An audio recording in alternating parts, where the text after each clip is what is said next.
shakes you to your core, and it chills your soul. I got my flag held high, without a stitch of white, singing a battle cry, singing na na na na na na na na na na na na na. Yeah, we ain't gon' stop.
Well, hello ladies and gentlemen, hope you guys are all doing well today. Hope you guys are all just, hanging out for your Wednesday.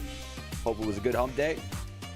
I am the Mr. Yours, and today we're playing Evony The Kings Return on PC. You guys can find how to download this version of Evony in the video description down below. By the way, this video today is about the trap mechanics with the Derek Device, his latest video. If you guys do not know who Derek is, if you have not been to his page or seen his content, see the video description down below. You'll find his YouTube channel, and also in the video title you'll also find him as well. He is also an Aptoid promoter. He's a content creator. He's very good at it and very creative. If you guys haven't, make sure you guys check out Aptoid. Use the code Mr. Yours down below, and it'll save you guys between 15 and 35% on given days with every single Evony purchase. It's the best way you guys can support a creator like myself or Derek. So yeah, so what we're gonna do in this video today, in this live stream today, we're gonna be checking out Derek's video, kind of stopping and pausing it, just talking about different things in the video. After that, we're gonna hopefully have a nice little fun conversation with Derek, the man himself, the one and only legend to play Evony. Hope you guys are in for a treat today. Torture, what's going on? Torture, not so saying what's going on. Bane. I can't say your name. I'm just gonna call you Jeremy and Jihad. What's up? How you guys doing? Thank you for stopping in. Hope all is well. Hope all is well. I hope all is well with you guys. I really do. So, guys, how was your Wednesday? What's going on with your Wednesday? You guys ready to meet the legend?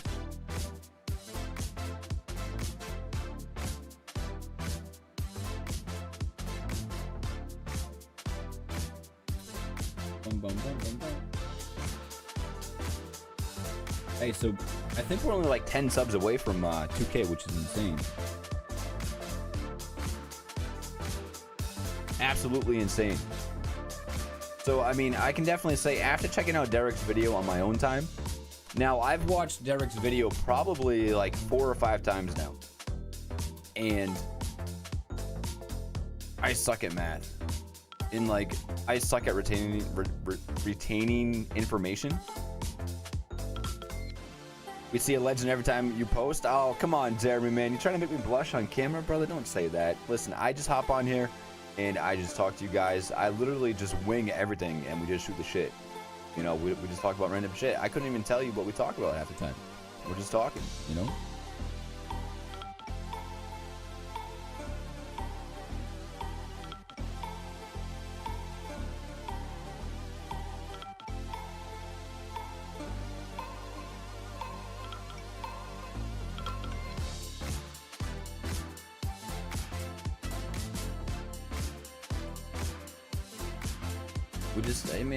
We're just here to have fun, hang out, talk about some random stuff.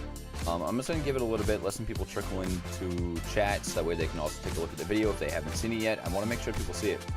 And I mean, Derek has a handful of videos. I mean, I definitely recommend going to check out all the videos and seeing what he has to offer for information to you guys. And I might lose power because holy heck, some big lightning going on outside right now.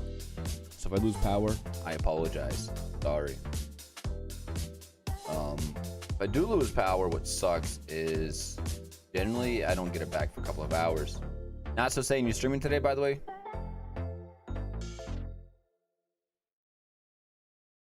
Oh yeah, I wanted to check. Do I have any of those things to buy this? I got a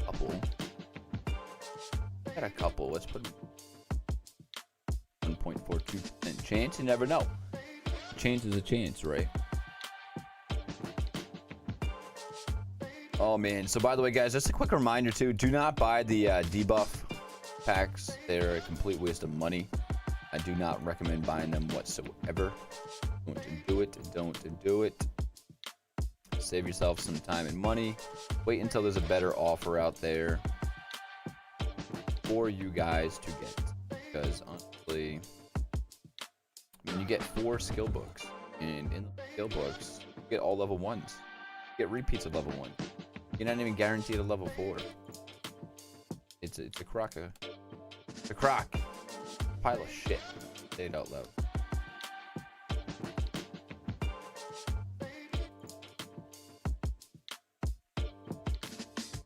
Is it? Oh man.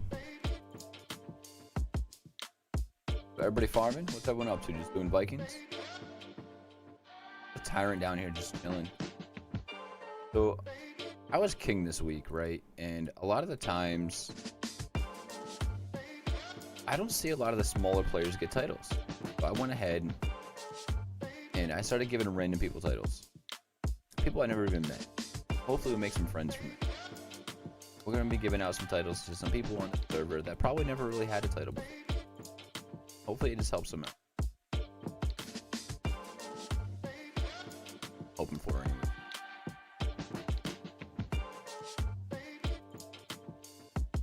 I want to take a quick look at my traps, because I deleted some traps. I got rid of a handful of traps. And now my next goal is to just get my trap factory up to, I think it's 37? When I get to 37, we're gonna use tier 8 rocks. We'll just parlay a bunch of them. I think I'm not doing this.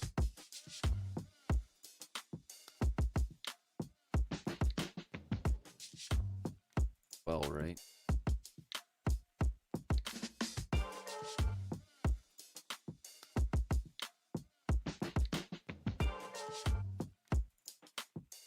What's up, Bo Jumper? How you doing, my man? What's up, Death Star? Long time no talk, brother. Hope you're doing well, my man.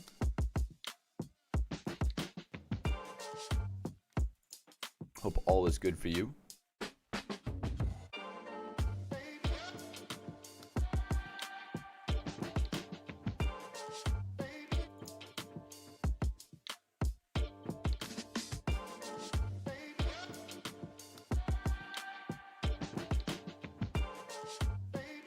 You're working a lot. What's going on with work? Staying busy, I'm assuming? Which trap attack each troop again? You know, honestly, that is a great question because up until Derek's video, I didn't really care about traps. So, that is a great question. It really is. It's a very good question. And honestly, maybe we could ask Derek because truthfully, I have no clue. I just built traps and ignored them since I started playing this game. Look at my research academy. Why research? Trap research. Oh, okay. All right, Death Star. I love it.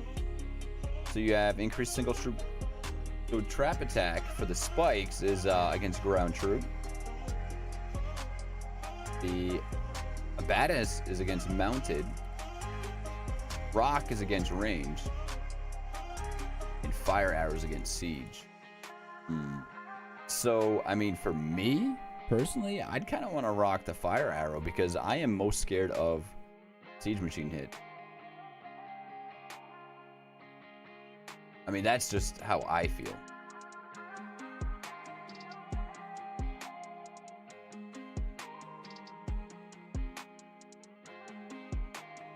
I mean, being a T1 defense, I would either go. What would I go? I think I would either go siege, as far as fire arrows, or even the spikes. Yeah, I mean, so that's a pretty interesting concept that he came up with, and I want to cover that more with him. Honestly, I'm going to head into this conversation completely winging it and completely blind because he knows a hell of a lot more technically about this game than I do. So he's going to inform me by a lot of shit. Now, which layers you benefit most of when getting attacked? I mean, yo, I mean, what I'm pretty pumped about is he was finally able to upgrade his mic. I mean, I think that's a huge thing for him. You know, upgrading his mic, it did a lot of good stuff for him, and it's gonna help his content out in the future too. You know, I want to try and get one of those too, but I mean, I think they're limited right now.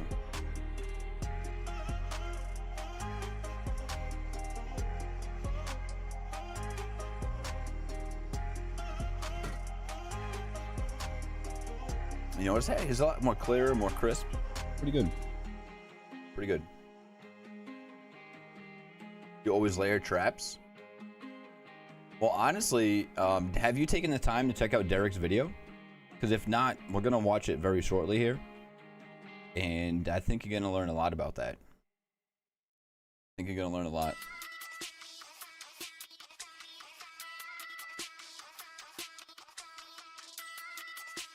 You haven't? Alright, well, we're going to be watching it tonight. Hopefully you stick around and take a look at it too.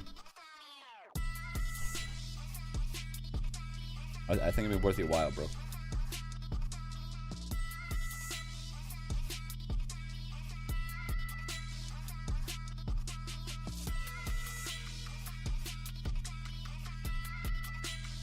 You'd be surprised, man. You'd be surprised. I think you're going to learn a little bit taking a look at Derek's video with us. I really do.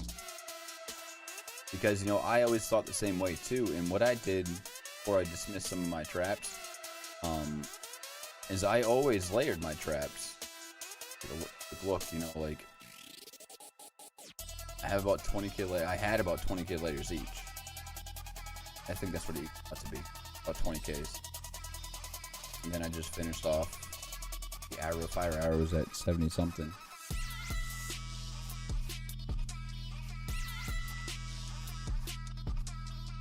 Yeah, I think that, Erico, I think you have a solid point about that. You know, is you take where you're most vulnerable at the time, and you focus that. But I mean, that's a good question for Derek too. And you know, I think hopefully he'll be able to answer some of the questions for you guys that you might have for him. But you know, I want to respect his time. His time is worth money, and I don't want to hold him up too long. We're not streaming for too long either. Traps kill all troops. I mean, yeah, traps do kill different troops. But I think we have a lot to learn from this video. And I think some people will be kind of surprised at what they learned from it as well. Because I learned a great deal. I think you guys will learn a great deal as well. And if you've already seen the video, maybe you can watch it again and pick up something you missed. Oh, I got you. I got you, buddy. I got you.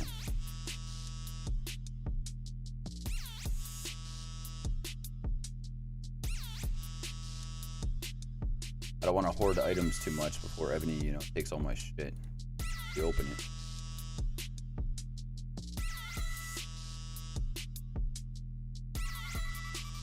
What's going on, Ash? How you doing, my man? Thank you for stopping in, brother. Thank you for being here. Hope you're doing well, bro.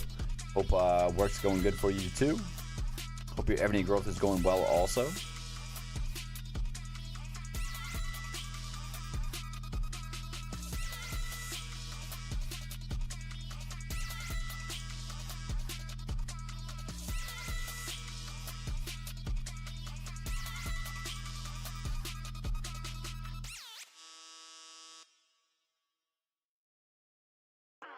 Make sure you guys do all your events. These events that are going around right now are pretty good. You get some decent items. If you can complete them, try and complete them, you know? It has the largest attack for you.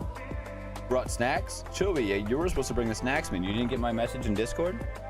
I said, hey, Chew, if you don't mind, man, I'm running a little behind schedule. If you can grab snacks for everyone, that'll be good. Gem's running behind schedule, but she's going to be bringing the drinks and juice boxes.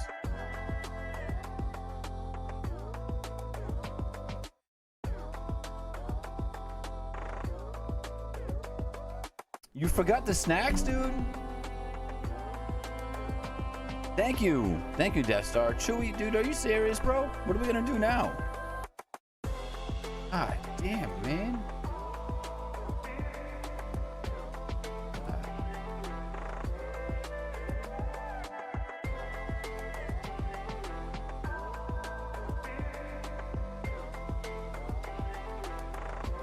You ordered pizza. Hopefully you get it for everybody, man. You better share with the whole class, bro. So, I mean, yeah, in my case, like, I think, me personally, I am most vulnerable to ground and then also siege attacks. Saved by Death Star. You got lucky he bought pizza, man, all right? You got lucky on that one, bro.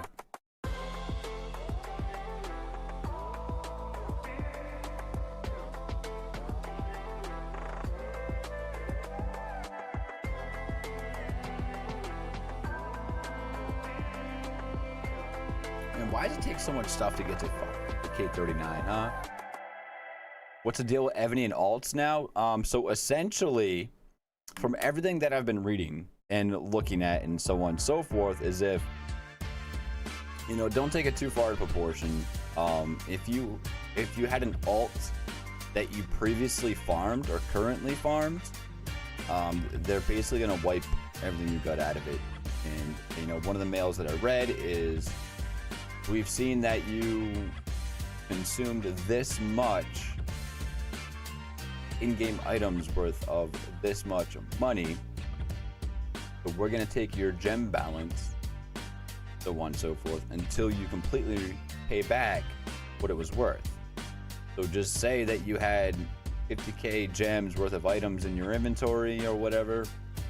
I might be explaining this wrong, but if you had, just say 50,000 gems worth of shit that you would farm from your alt, they're gonna take all your gems, and until you buy back 50,000 worth of gems in packs, you're not gonna get any gems back. So until you pay your fine, they're gonna keep all your items. So I mean, honestly, while we're on this topic real quick, you can still run your alts. You can still farm with your alts. You can still gather with your alts. You can still level up your alts, all that fun stuff. But I honestly say, do not bot too much. Do not bot at all. And also, don't hit your alts. Just wait. Just gather and just wait and gather and wait and build them as if they're a normal freaking player. All right? Don't send them stamina. Buy your stamina packs, maybe a $5 pack here and there, maybe a $10 pack here and there. Do some typing in chat, build a little bit of gear, level up your keep, and your alt to be fine. But do not, for any reason, send resources off of them. Do not send stamina to them, and do not farm them. Most importantly, just do not farm them anytime soon. Okay, and also while we're on that subject, in my Discord, if you guys haven't joined yet, there's a section for questions that you would like to ask Evony developers and or technicians. I'm working on a questionnaire for them right now that needs to get approved before I can really discuss anything with them publicly.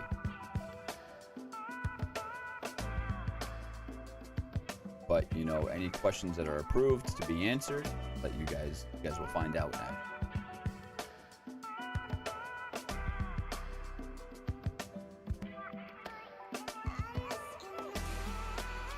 I might wait until next week's Summon event because I don't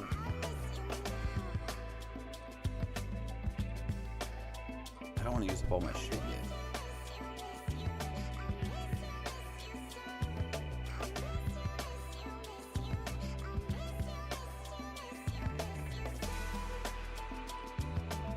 Bad you couldn't go acapella? Yeah, I mean, I would like to, you know, I would like to just have an open discussion with them, but, you know, out of respect for them and what they do for the game, I don't want to just put them into the trigger, you know. I don't want to hold a gun to their head and say, answer these questions in front of everybody. You know, I want them to have time to analyze the question, have a way to answer it. I don't want to pressure them, really, you know. I mean, yeah, we bitch about all the stuff that kind of goes on in the game, but also I don't want to make enemies with them either, because I mean, at the end of the day, I love this game. Even with all its issues, I truly love this game, and I love all the people that play the game too, and I love all of you guys, and I don't want to put myself in a tough spot of being an asshole to where Evony doesn't like me and targets me. Well, I've thought about that. Like just throwing in that one curveball there at the end, you know, being like, oh, hey, by the way, I appreciate your time. Thank you for taking the time to answer this question and that question. But I'm just also curious, what do you think about blah, blah, blah, blah, blah, blah, blah? Or what do you think about blah, blah, blah, blah, blah, blah? You know, I think it would be fun. We'll see what happens, though.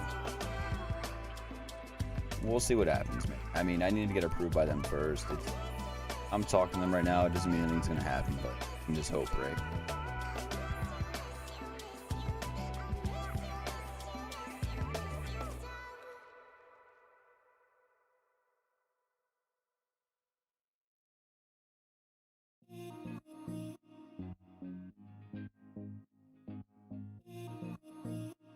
Dude, J-Lano's got some pretty sick cars, man.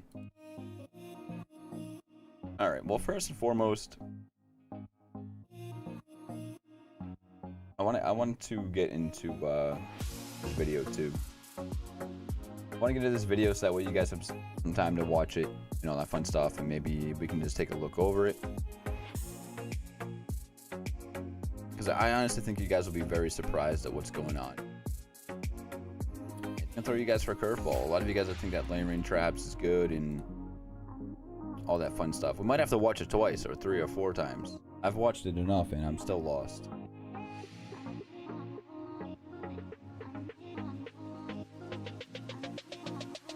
One thing I wanted to check real quick. Can I find...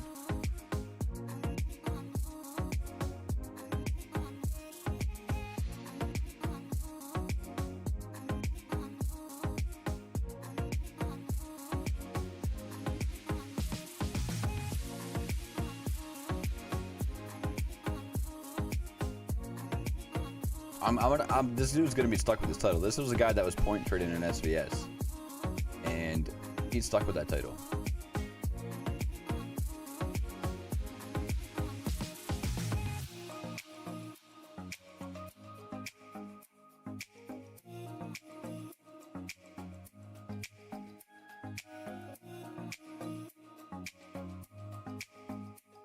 All right. By the way, guys, if you guys can't, make sure you guys tap that sub button and turn on notifications. Also, do not forget to smash that like button too, guys, and make sure you share this channel also.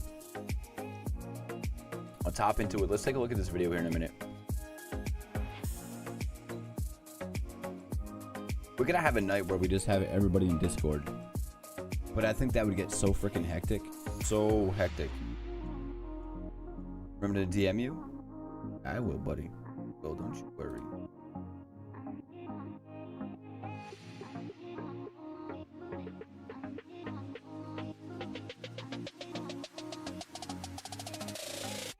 Mind you about Tay. Mind you about Tay. What would you guys hit that with, huh?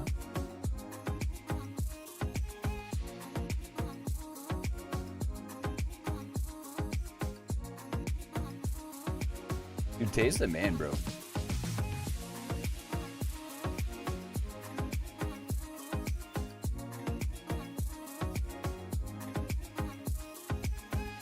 I only have like one good march, and that's my ranged march. The rest of it sucked so bad. You hit it with ground, hit it with ground then. See what happens. My ground is so horrible. So horrible. Nicole with the sub to the channel. Thank you very much, Nicole. Welcome to the family.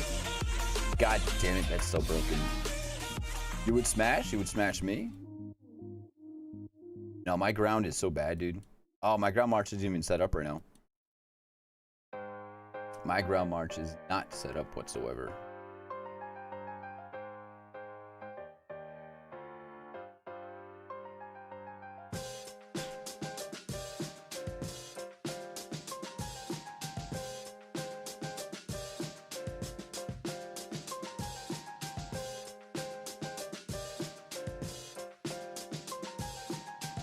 $22.12.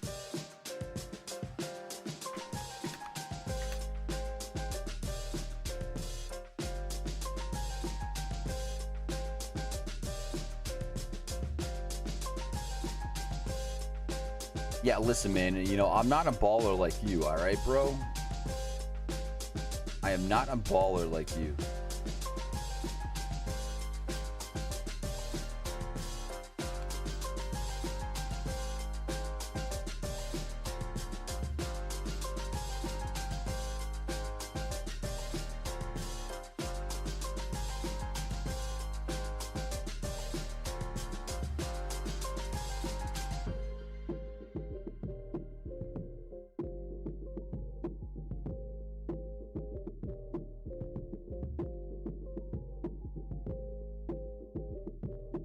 We're gonna watch this video in just a sec. I'm gonna attack this barb, and then we're gonna check out his video.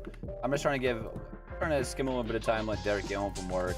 You know, plug in his potato, change up, wash up, maybe grab some cake, change a couple of batteries in the fire detectors, and then we'll get going.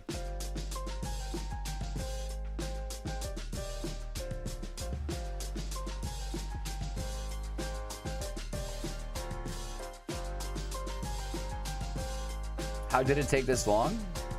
How do you donate? Well, since you're asking, I can show you.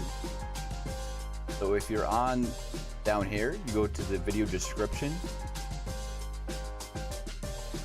the video description down here, and I'll say show more.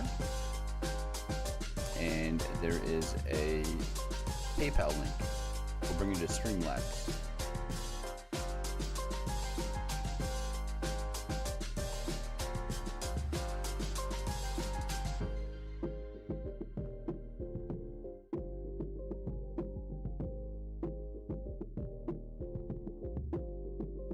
Don't worry, I'm only 2,200 away from my cake, all right? Just saying. Joking, but what was I doing? 25% of that is going to be 553, 12, 3, 0. And we're also gonna have 5% teal.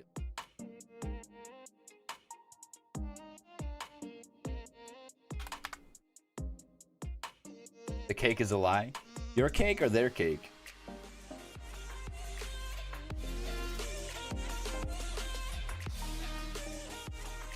Yeah, Death Star just became a beta member. Death Star, welcome to the film, man. Thank you for that. I much appreciate you, brother.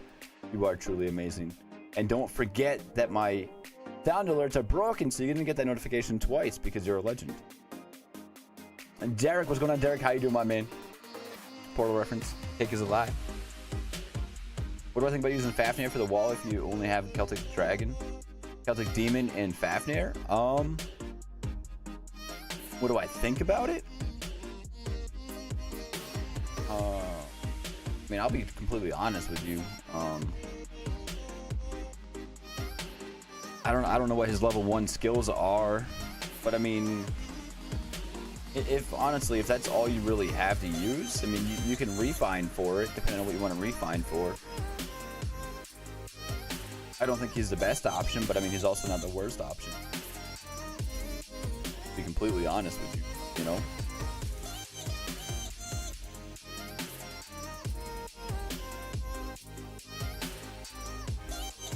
Who just snowballed me? Who was that? I missed it. Why are you guys snowballing? All right, I'm gonna show you how bad my ground troops are. You're very kind for that, brother. You really are. No, this march is 100% not right. How did I just screw that up?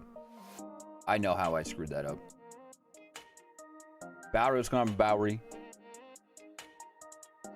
Yes, definitely get your totals. Get your totals.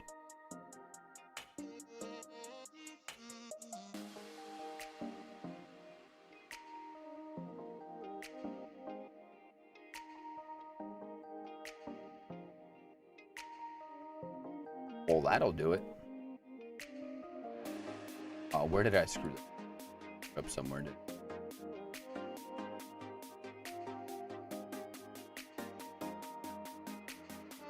How did I do?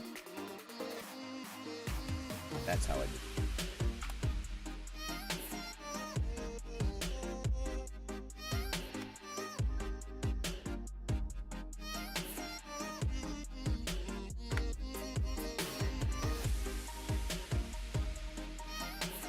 Better. Did we talk about the trap? No, I was kind of letting people just, you know, slowly trickle in. I know sometimes it takes some people some time to get in here. So that's what we're doing. We're just kind of waiting right now. Waiting for people to trickle in. We're about to get going on it right now, honestly.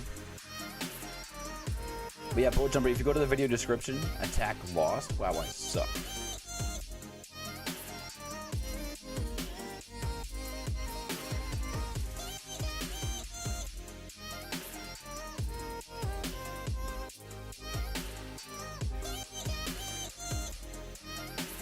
Did I do the march wrong? 700? 700. I mean, I basically took no freaking wounded. But yeah, I mean, to become a member and to donate, it's all in the video description down below. So you know.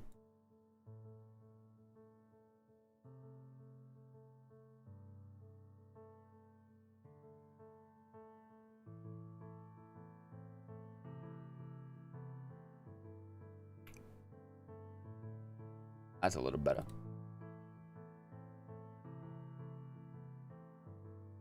My ground march is just too weak.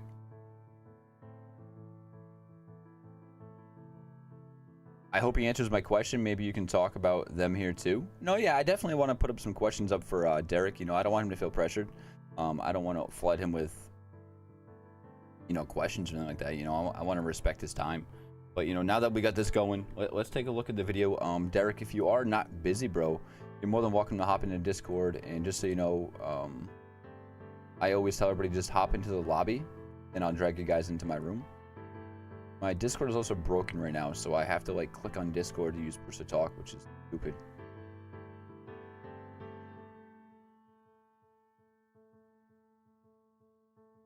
Dumb. All right, mate. Hold on. I can help you out here. If you wanted to donate across stream,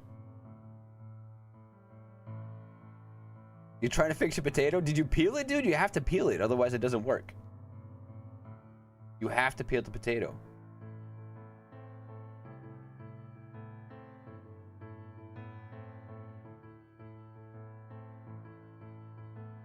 But have a fat wallet? Well, not after buying pizza for everybody, you don't have a fat wallet, because Chewy forgot all the snacks, so you just had to buy pizza for everyone. You know what? I think Chewy owes you the money back for that pizza. I'm just being honest with you. I'm just being honest with you. I'd make Chewy pay you back for all that.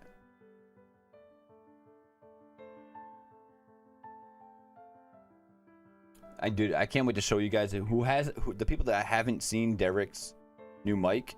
I'm pumped for you guys to see it.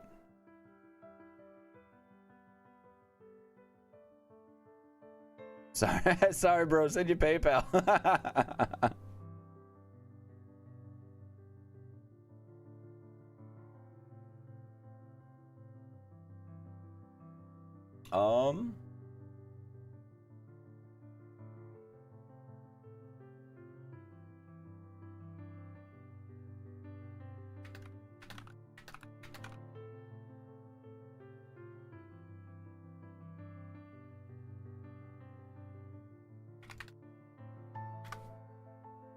Let's see. How am I going to do that? How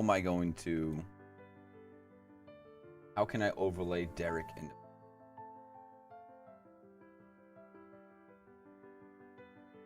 Hold on. About this for a second.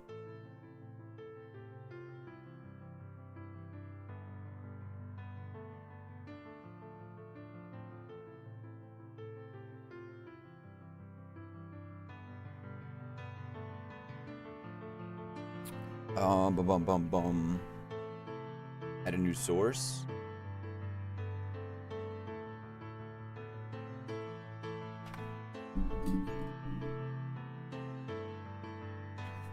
All right, so this right here is Derek's video. I do want to sound check it real quick though. So we are going to be turning off the music. Actually, turning down the music, I should say.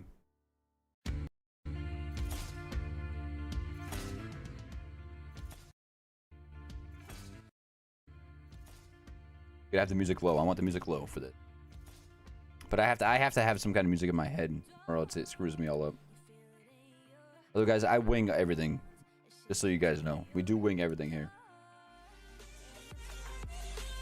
Death Star with 100. Oh my God, guy, you're an amazing brother. I love you, bro. 100%. I will, and that's gonna go to a good cause. I promise you that, because I am pushing so very hard for that dwarf, the dwarf castle token event, whatever the hell that is. So Friday, when I get the XX coupons, I'll use it towards that. All right, let's try and video call. So guys, there might be some technical difficulties here, but let's see what we can get going.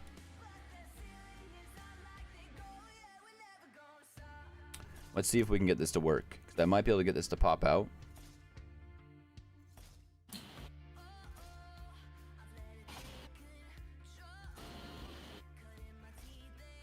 Well, let's see how technically difficult this will be. Let's find out, man. Hold on, let me try this. So I know I can't. You won't be able to see my video because it's in use on OBS right now. Okay, how about that? You should see me now. Oh man, yes, I see. Dude, look how handsome you are. I see you. Alright, let me see if I can get on YouTube. I think the challenge would be watching the YouTube and not hearing the audio. I wonder if I might be able to add you as a source too. Let me try that real quick.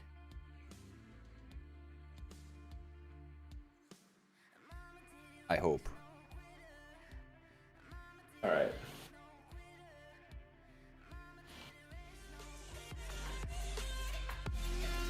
Bum, bum, bum. Grow. So we want to do a media source, I think it is. Display capture. Okay, alright. Yeah, we can do this. Display capture. Display capture. Think, right? At exit. Okay, new. Capture. New. Alright, man. I'm gonna try and get it. I'm not sure. I've never done this before, so People are about to learn with us.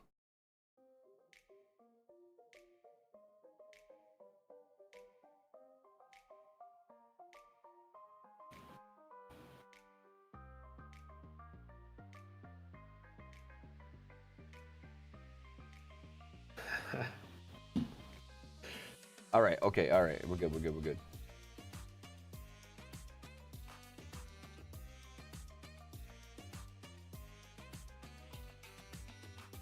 I think that should work. That should work right there, right? Do you see that going through? yeah. So there's a delay. I hear you twice. I hear you from the video and I hear you from the stream.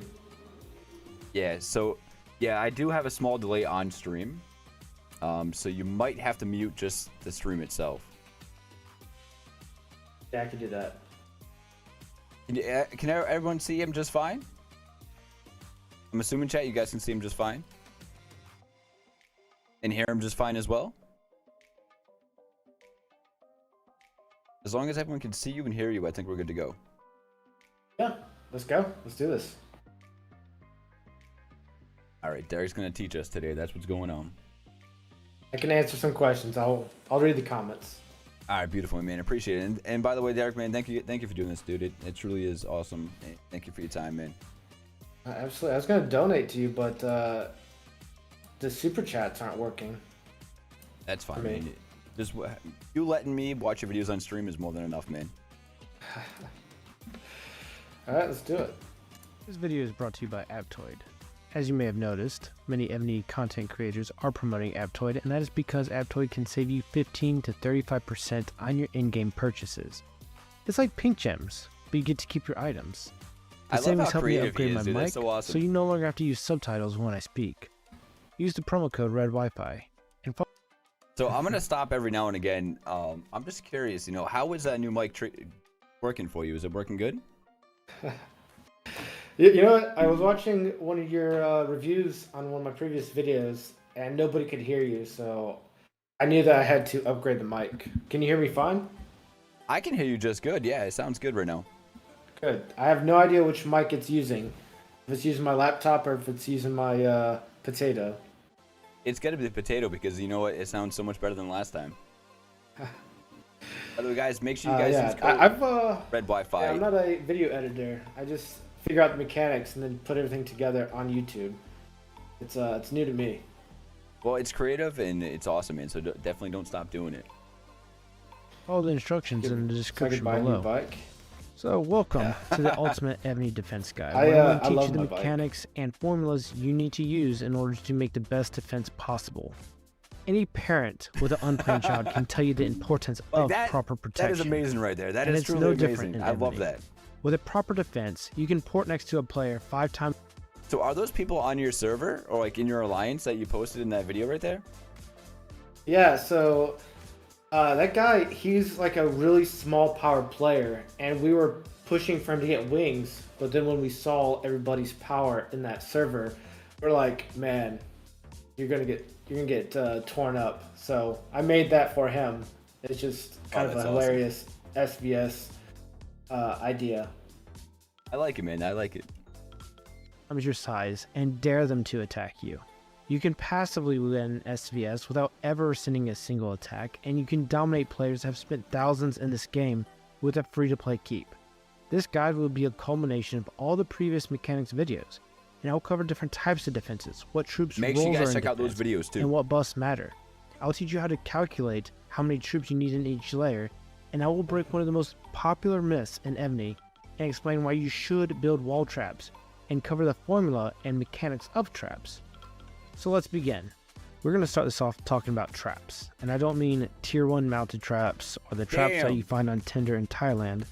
I'm specifically talking about the walled traps. And I know, some of you are going to smash that dislike button, unsubscribe, and leave a comment on how traps are a waste of resources. But what if I told you a single tier 1 trap can kill a 2000 plus buffed tier 15 troop? Imagine that. Imagine that. Well, it's half true, and I'll explain it later. So how did you come across testing this out of curiosity? You know, outside of the simulator, how much time did you have invested into testing this?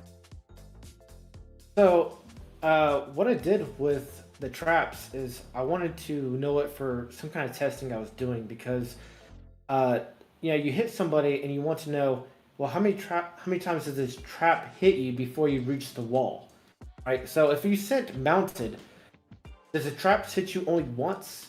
Does the archer tower hit you multiple times? How does it work? And I actually did a lot of testing, brought up just a bunch of the tests I did, and I'm just looking at them, staring at them, trying to make sense of them, because when you look at it, you're like, how come the traps don't go down after 500? And that was a main account, but a brand new account that doesn't have any activation buffs, after you got down to below 1000, they wouldn't go down anymore, and that was confusing. And then the amount of traps that would activate were confusing. So, it was challenging to figure it out, but that's what I do. I just test and test and test, and then try to figure out a formula to figure it all out. And that's what I brought out right here. And this is something that is repeatable. I was able to determine that, okay, when you send mounted, they're going to get hit 6 times before they reach the wall. And then I can say, okay, the traps hit them 6 times, therefore they did this many traps activated on a lot of controlled tests that I use. And this was an account that I did not make an archer tower, so the archer tower would not affect the results. Oh, I like that. That's pretty neat. That must have taken a lot of time for you to do that. It takes so much time to do all of this because I want to put out real mechanics, like information. I know I give suggestions, like in this video I'll give suggestions on what traps to build, but really what I'm going to do is give people the mechanics and let people come up with their own strategies on what they can find best, because I'm coming up with a strategy on top of my head, but once people have this knowledge, they can come up with something better. I like how you put that. Let's see what else you got in here, because I think people are going to love this. I'm going to use this for traps. Is the number of traps that will activate per turn equals the number of traps that you have of that type in that tier times 1% plus whatever your triggering buff is divided by 100. So for instance, let's say you have your research fully completed and the defense research has a plus 100% triggering buff. And let's say Leo 3 is your wall general and he is fully specialed out and he's going to add another additional 20%. So that's going to give you 2.2% activation on all of your wall traps. The next thing to know about traps is that they will not activate when the number of traps is less than 1000 divided by 1 plus the triggering buff divided by 100. So let's say we take away the wall general, no wall general, and we're just using 2%. That's your original 1% plus the defense research that goes into it. So that means that your traps will not activate if you have less than 500. So if you had 500, okay, 2% of them will activate, which means Keep 2% that number in mind, of 2%. 500, which is 10. Okay, so 10 traps will activate, and that will bring you down to 490, and you'll be stuck at 490. So that's why you'll notice that a lot of your traps don't go below that, is because they won't activate anymore. So this means that if you have less than 500 traps left, they're not going to do anything for you. They're not going to trigger because of this rule. And the last thing that you need about traps is that the number of traps that die cannot be more than the number of troops that they kill. And I know that's a bit confusing, so let me give you an example. Showing up on the first page of Google might not be. So we'll let that video run through. You know, you got to get that ad revenue. You have to. How many times did you actually send out attacks until you realized, like, all right, you know, at 490 they're not going to activate it? Oh, how this? Hold on, I need to turn the volume down because the advertisement's playing. But so this is countless of times. I could send you a picture that I was staring at for the longest time that had a lot of the battles that I run, and I'd run it with regular, traps, rocks, trying to see if there's any differences. But basically, what I'm doing is I would do it with 1,000 troops. I mean, not 1,000 troops, but 1,000 brand new keeps that instead of 500 like what we have, because we have fully maxed out specialties, I would do it with brand new keeps that don't have anything. And the lowest that they would go would be 990. And the reason that they'd go down to 990 is because 1% of 1,000 is 10. So it would activate 10 traps and go down to 990. And after that, it wouldn't go down anymore. However, if you had like 1,009 traps, it would still go down to it'd still go down 10 or something. It'd go down to 999. And I couldn't figure out why it wouldn't go down to 990 like before. And I realized there is some kind of code to say below this percent, it's not going down anymore. So if you were to look at your traps that you have right now, I bet you have some layers that are around the 400 something mark. And that could be if you don't have any activation buffs, like triggering buffs on your wall defense general, like the specialties, the lowest that you would probably find would be, I'd have to do the math real fast, but 2%, yeah, it'd be 490. That'd be the lowest that you'd be able to find. I already did the math, but the triggering buff, if you don't have any of that, then yes, you would you'd be at 490. However, if you do have a triggering buff, or if you're using a Liong Kit, That guy, I call him Lollipop. I'm just gonna look it up to see how you say his name, but if you're using him, the lowest amount of traps you'd have would probably be in the, imagine 200 or 300s. Like, he has a huge activation buff. So, I mean, if you're dependent on buffs, do you think he might be worth running for some people? A lot of people are asking me that, and I don't think you could base your defense on traps unless you're ghosting a lot. If you're ghosting a lot, I mean, sure, you run him, make a bunch of tier 1 traps, and you're going to kill some tier 13s, tier 14s with your traps. If you're like a small player that's always ghosting, and you happen to either have an extra level 10 dragon you could put on him, sure, you could do that. If you're actually using him as a serious general, don't focus on the traps. The traps are just like an extra little thing. They might help your defense out 5%, 10%. It's not going to be a huge increase, but I was trying to give a strategy on how you could actually make traps worthwhile. Instead of focusing on the main forces that are attacking you, let them kill off the protective troops so that your main forces, because you're going to have millions of troops, let those attack the main forces and faster in less turns. And that's what I bring up in the video. Thank you for explaining that. All right, I'm going to skip the last 20. I'm sorry, brother. No problem. No problem. Battle Simulator. You might be wondering why it looks so clean, and that is because it's a modified version of a Excel spreadsheet that Bad Story Dan, he is the owner of the Evony Mechanic Discord group.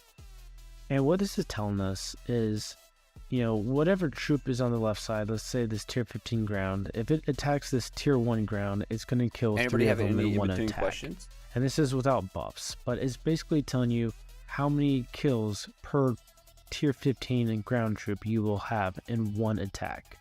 And it'll help you decide how many troops you want in your layers. And it'll go all the way through here, and you can go out here to the different troops or whatever. But we're going to go all the way down to traps, and we're going to go to this little box down here. And this is something that just finds everything automatically for us. And what we're going to do is we're going to say, okay, tier 1 rocks, 500,000 of these rocks versus tier 15 ranged. And we're going to say 2% of these traps activate. So 2% of 500,000 is 10,000. So I want you to think that it's only 10,000 traps that are going to attack. The other 490,000 are doing nothing. So only 10,000 of them are going to attack. And whatever the power, let's see, the tier 1 rock, 10,000 of them, they're going to end up killing 107 tier 15 range in one attack. However, even though 10,000 of them activated, and they're going to attack like 10,000 traps attacked, only 107 of those traps are going to die. Because you only killed 107 that is crazy. Ranged troops. I never now, knew that. If we were to take this to the other way, tier 8 rocks versus tier 1 ranged, and the same thing, 10,000 traps will activate, but it kills way more. This is like 450,000 troops that they're killing. You're going to lose all 10,000 of those traps that activated. So it's that's basically a 1-to-1 ratio. How it's going to work, and that's why you'll lose a lot of traps one time and a lot, not so many the next. It depends on what tier those traps are attacking. So we'll go back to tier 1, and again, this is without buffs. So what we're going to do is we're going to go to this buffs and debuffs section, and you have players, opponents, and we're going to go to our ranged troops. So we're going to go to the opponent's ranged troops, and we're going to add 2,000 to them. This is, some pretty high defense and HP buffs that you may encounter, and that tells you the net. Down here, this is all for traps, and this grayed out stuff's never going to change. This is what you get in your research.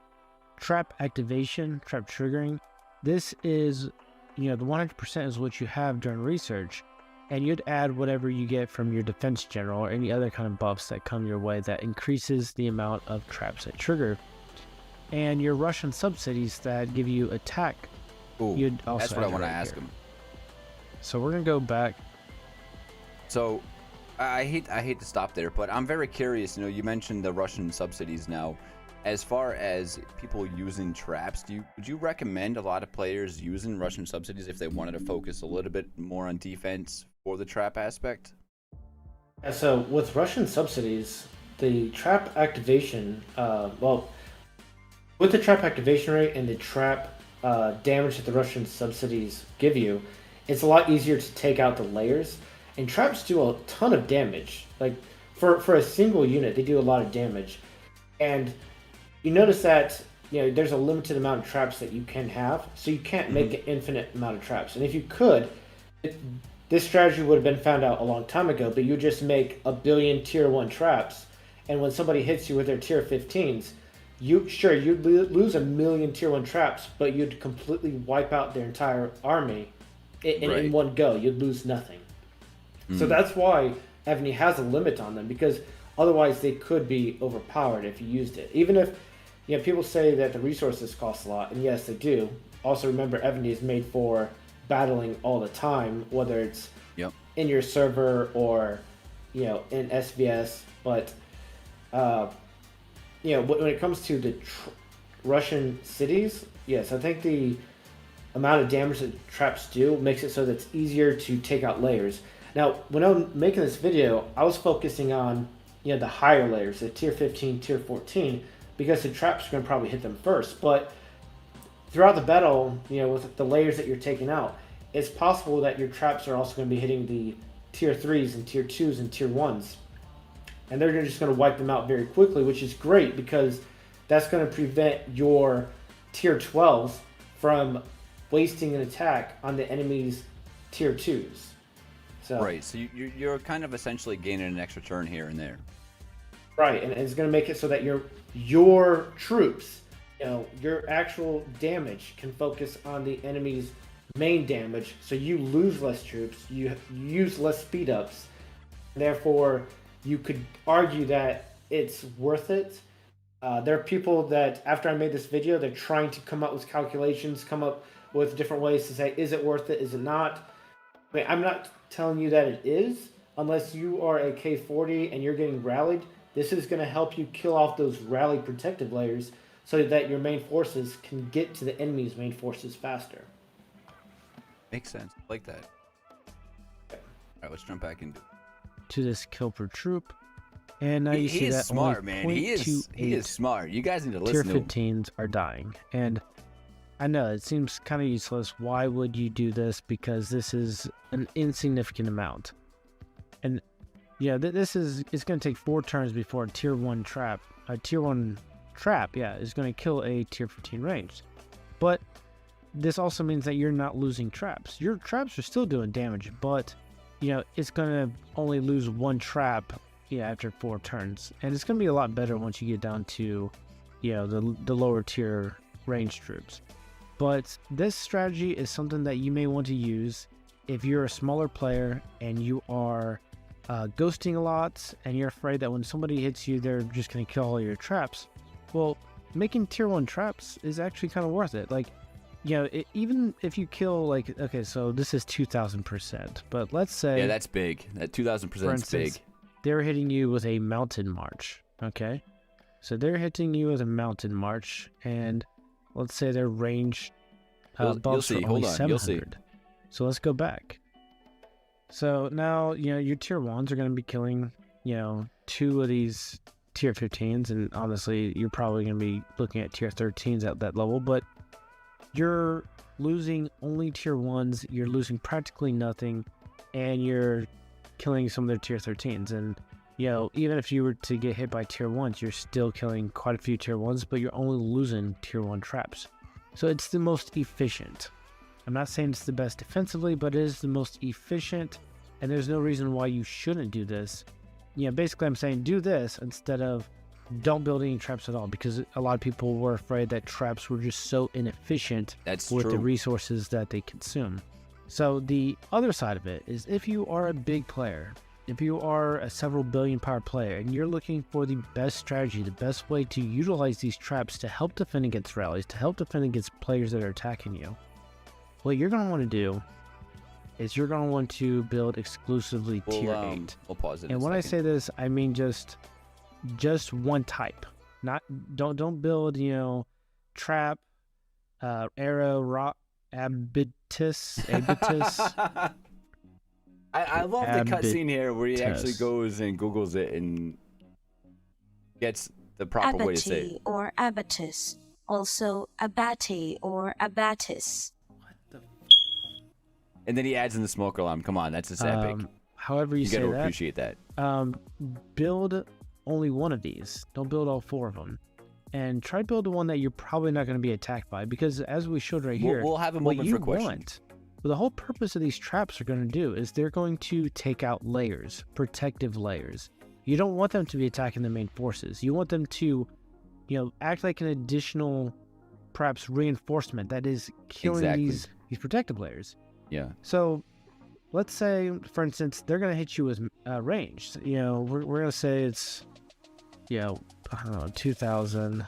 Because this is the strongest you're probably going to face, you know, with buffs and stuff like that. But their mounted are going to be about 800 buffs. Because you're going to debuff it a little bit, and they're probably not going to have buffs on the mounted units. So let's go and take a look at that. Now we're going to change this to Ambitus and mounted, and we're going to choose tier 14 because not everyone is fighting. I mean, that's huge. If you think about K40s. that's almost a full layer and nowadays. as you see, like right now, it's killing about 857 troops, and most of the time people have layers of 1,000. So if you actually made all of your troops, all your traps this, you'll kill the 1,000 tier 14, and then that'll go down to tier 13. You'll take out those. That's huge. That is so big. On. So you'll be able to take out a layer of their mounted troops at a time. And I mean, sure, let's say it is tier 15, right? Well, remember, there is a structure that we haven't talked about yet, and that is the Archer Tower. And the Archer Tower will... So before we get into the Archer Tower, I know a couple people had questions. Would you mind answering them now? Yeah, I can answer some questions. So, see, Eureka, one question I got from your video so far is that you want to focus on the march that you're weak to. So if you're weak to range, maybe you should build tier 8 traps for the enemy mounted troops. So there's two ways to look at this. And again, I put out the mechanics out there so people might come up with better strategies.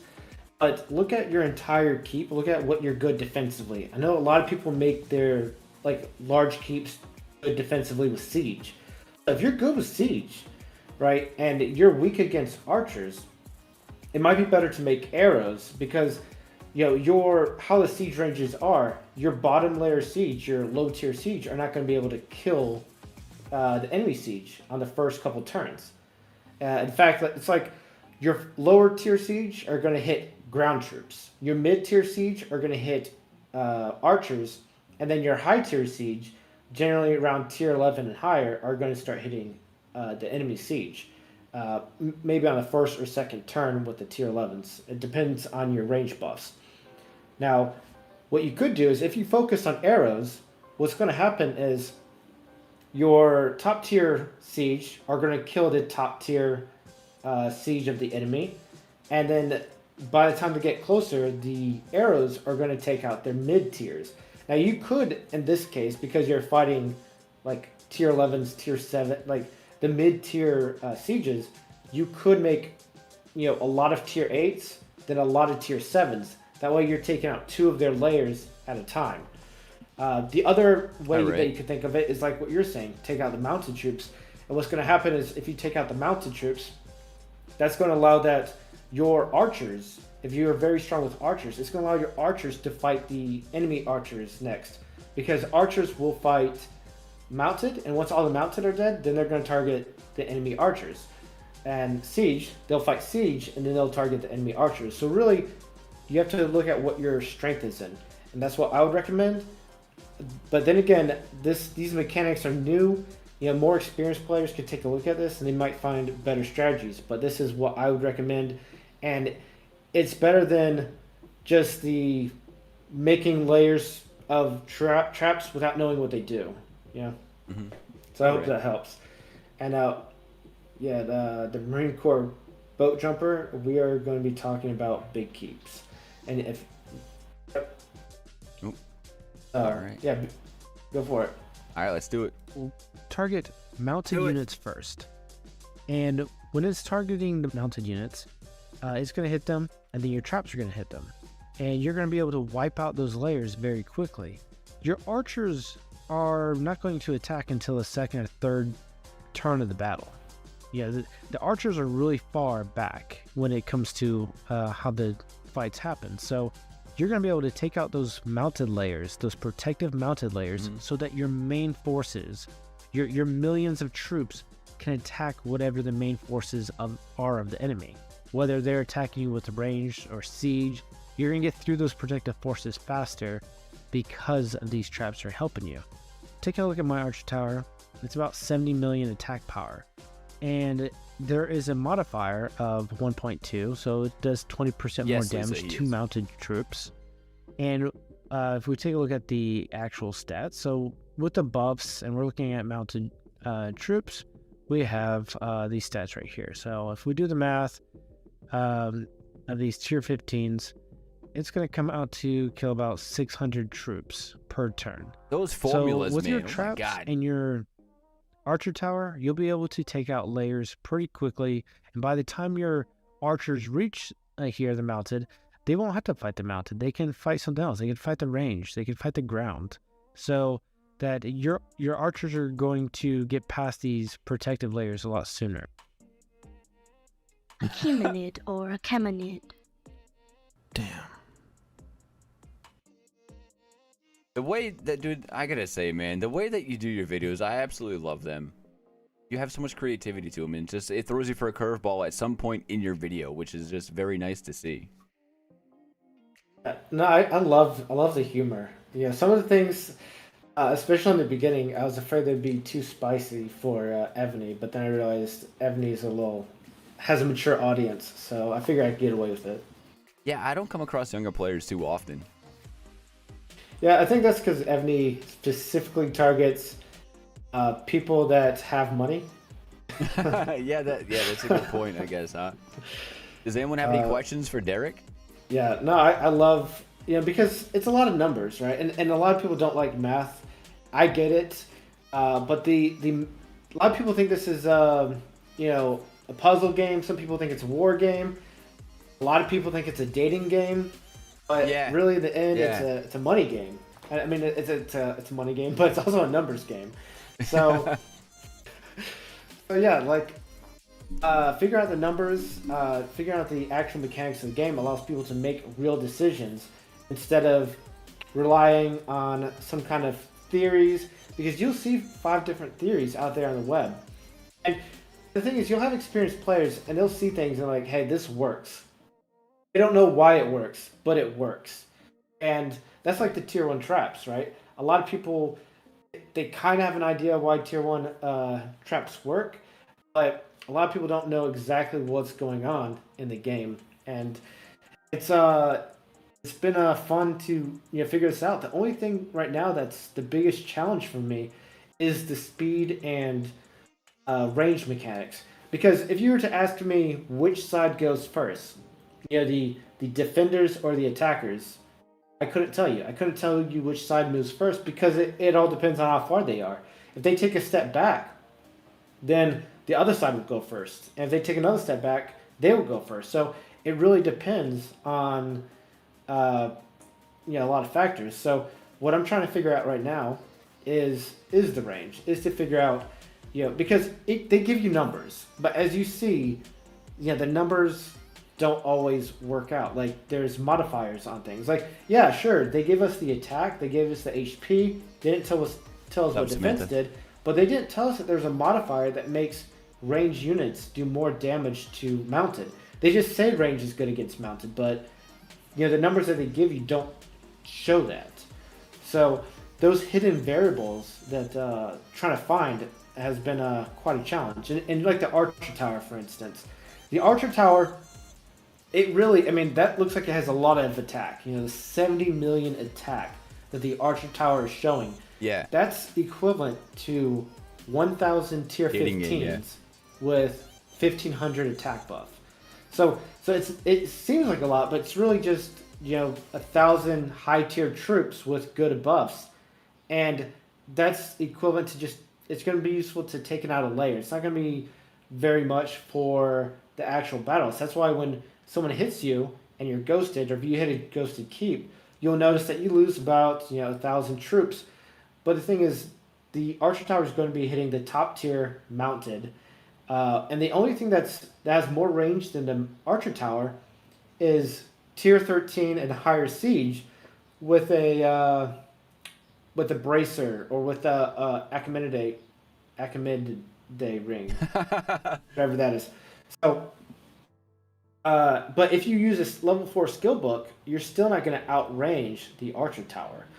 So there's a lot of testing that goes involved to figure out how far things are. And that's part of why I wanted to figure out traps, is because, okay, if traps are 1,500 range, I know their range, and I can assume that traps don't move. I don't know if they're next to the wall or if they are, I would imagine they're 1,500 feet, 1,500 range, whatever the units are, against, away from the wall, right? Right. Okay. So now I can determine, okay, how many, how fast does it take for the ground to get to the traps? How fast does it take how many turns does it take for the mounted to get to the traps or to the wall? And I could, determine it that way. It's, if I could determine the actual units and compare them, I might be able to come up with modifiers to figure out what the actual speeds are. Because I showed in my other video that mounted are slower than ground. You look at the numbers the game gives us, and it doesn't show us that. So the mounted are either much slower, or they start a few turns later, or maybe in the battle lineup they're just way further back than ground. These are things that I'm trying to test, and this is like the last piece of the puzzle. And once I figure out that, we can make full-on game simulators where you can say, "This is my march," and you can look at somebody's keep of certain buffs, and you want to figure out, okay, what do I need to fight this keep? What would come out with a positive output for me? And you can figure that out, and that's the goal. That's a goal right now. So, I mean, after all of that research, and I think Bowery had a question and Ginger possibly. But I mean, I'm personally curious. I have 2 different accounts, which is against TOS, but I have the K38 and the K35. Like, my K35 is a pure defensive trap, and my K38 is more of an offensive trap. Both having a lot of T1. Now, do you think I should build them both similar as far as like level 8 rocks for both of them? Oh, well, I couldn't on the K35, but I mean, still, should I focus traps on one and not the other in a sense? I think traps, they're still going to be resource costly, and I would recommend to everybody, if you're not sure about traps, if you're not sure about spending those resources, you should just max out on your tier 1 traps, because you could always get rid of them later, or they'll end up dying to just various battles. But if you don't have traps because of the resource costs, just build a ton of tier 1s, maybe wait until they have a trap speed up event, so you can just use it then, and that way those traps are going to deal damage during all your battles, and they could possibly kill that one troop that's a layer that would make it so that you went from losing 10 million power to 100 million power, right? So you'd want to do that. It will help. It costs practically nothing, and with tier 1 traps, it's going to be a 1-to-1 kill. If 10,000 of them activate and they only kill 2 troops, you're only going to lose 2 traps. However, they could also kill off all the enemy's tier 1s. So if they end up falling in that line and they kill the tier 1s, well, guess what? Now you don't have to worry about that. For your main accounts, I would focus on, again, if you have the resources, or if this is an event, I wouldn't build traps if it's not an event. It's Right. I can't justify their cost just yet. These are just mechanics, and these are the mechanics I would say that are going to be good for you. There are K40s out there that have billions of resources that they don't know what to spend it on, and building the tier 8 traps or the tier 7 traps, this is something that you'd want to use to basically add an additional damage dealer, an additional way to kill off enemies' protective layers. Now, I mean, I'll tell you what I do. This is something I'm going to make a video on, so it's not going to be too much of a surprise, but I have multiple accounts, we'll say. I have 10 alts, but they're not farm alts. They're not hit by Evony because I don't farm them. I'm making them into real fighters. So I can rally people with all my alts. I can and destroy them because if you don't want to spend a lot of money in this game, you have to use teamwork. Okay? Yep. So another thing that I'll do is I'll just reinforce myself with them, and I'll let all these other players hit me. These K40s with 15 billion power, and I don't have a tier 1 trap keep. I have tier 1s, but it's not necessarily a trap keep. So I would reinforce myself with my alts. And your alts do 2 things. One, they're putting layers in you that the enemy has to get through. So it protects you from getting zeroed because it just wastes the enemy's turns.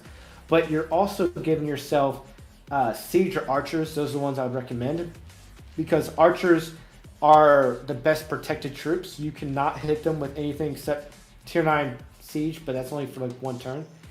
And sometimes I give them siege, so the only way they're going to get hit is if I get hit by a siege attack. But it's not going to do that much damage to me. So what's happening is my alts inside of me are killing a bunch of layers. So these reinforcements are just destroying the enemy's protective layers. So it's almost like they're sending me a march with no layers at all. So then I just wiped them out very quickly. And it makes them scratch their head because they're looking at my alts. And my alts are only 40 million power. However, they're just taking out layers. And that's another part of one of the defense videos I'm going to make is about reinforcements and how you can reinforce properly or better strategies and how all that works. I like that answer, dude. I mean, honestly, so I don't want to spoil anything for anybody, but I mean, recently, in Battlefield, bigger account, like I get zeroed off away from the big guys pretty fast. I'm still relatively small, but as soon as I'm zeroed out, I'll generally have a March preset I'll have 10,000 layers per troop, 1 to T14, and that's what I'll join rallies with. And I'll also reinforce with that. Dude, do you think is that kind of something that you're explaining right now? Which is like the scenario of just having those layers to do something. Would that work offensively and defensively in your thoughts? Yeah, so the 1,000 layers, I think they are good to a point. For a long time I was using layers of 10, and I still sometimes do. I'd use layers of 10 when you fight barbs, and I'm going to tell you this: try to fight a barb and only put layers of 10. I don't know what. Let's say you have a ranged troop march, right? Put all layers of 10 and then use your strongest 2 archers. Like fill out your top archer, like let's say tier 14s, and then put tier 13s. And then you'd be able to take it out and have almost no wounds. Now with rallies, you probably should have bigger layers because of this whole trap thing. You don't want the enemy's traps to be killing your layers. But really, the whole point of a protective layer is just to basically sponge an attack. That's all it is. It's just taking one attack away from the enemy, like the enemy's main forces. So you want the enemy's, tier 14 archers to kill 1,000 layer mounted rather than your main forces that you're sending out them. That's the whole point of them. So it doesn't matter if it's 1,000, it doesn't matter if it's 10, but you don't want the enemy's troops to to be able to kill your forces. So, I think even 100 is okay with a rally. 1,000 is fine. That's like a lot of experiences going into that. I'm not going to fight that number. However, when you go into a reinforcement, you're going to probably want to up those numbers, or at least up the layers. You know how like people send 3 layers, like tier 14, tier 13, tier 12. Yeah. Well, if you're reinforcing somebody, you may want to send tier 11s, tier 10s, tier 9s, because what you're going to want to do is you want to help them take out the protective layers so that their main forces can attack the enemy's main forces. Like they're getting rallied, right? You want to take out all those layers, and that's like why people get rallied with tier 11s all the time. Tier 11 siege. Yep. So the reason why tier 11 siege works is because in a rally you have, let's say, 10 different members join that rally, and the more people that join, the better. And even if they don't have siege, if they just put in layers, they're still going to be helpful. And what's going to happen is your troops have to kill all those layers before you can get to those siege. But if you had reinforcements that can help kill those layers very quickly, you'll get to the siege in no time, and they're going to lose that fight because siege will die like paper. The only reason they're not dying is because the only troops that you have that can kill those siege are your siege. And so your siege, your tier 14s, your tier 13s, your tier 12s, and tier 11s, they're going to be attacking the siege, but they're going to attack the siege's protective layers of tier 14, tier 13, tier 12. Yep. And when you have 10 people joining, that means your tier 14s, tier 13s, and tier 12s have to go through 10 turns to kill off those 3 protective layers on each person that joins. So you're going to want to try to take out those layers as quickly as possible. And let's see, reading these comments. Let's see, build more troop layers. I don't know exactly what he's asking. But you want to always use layers. Layers are very important. Now, in all my videos, I tell you that the highest tier gets attacked first, and that is mostly true. But when it comes to rallies and it comes to reinforcements, a lot of times the troop with the highest attack gets attacked first. So let's say somebody is attacking you with archers, and you've been reinforced. if you have a tier 1 trap keep and you have a lot of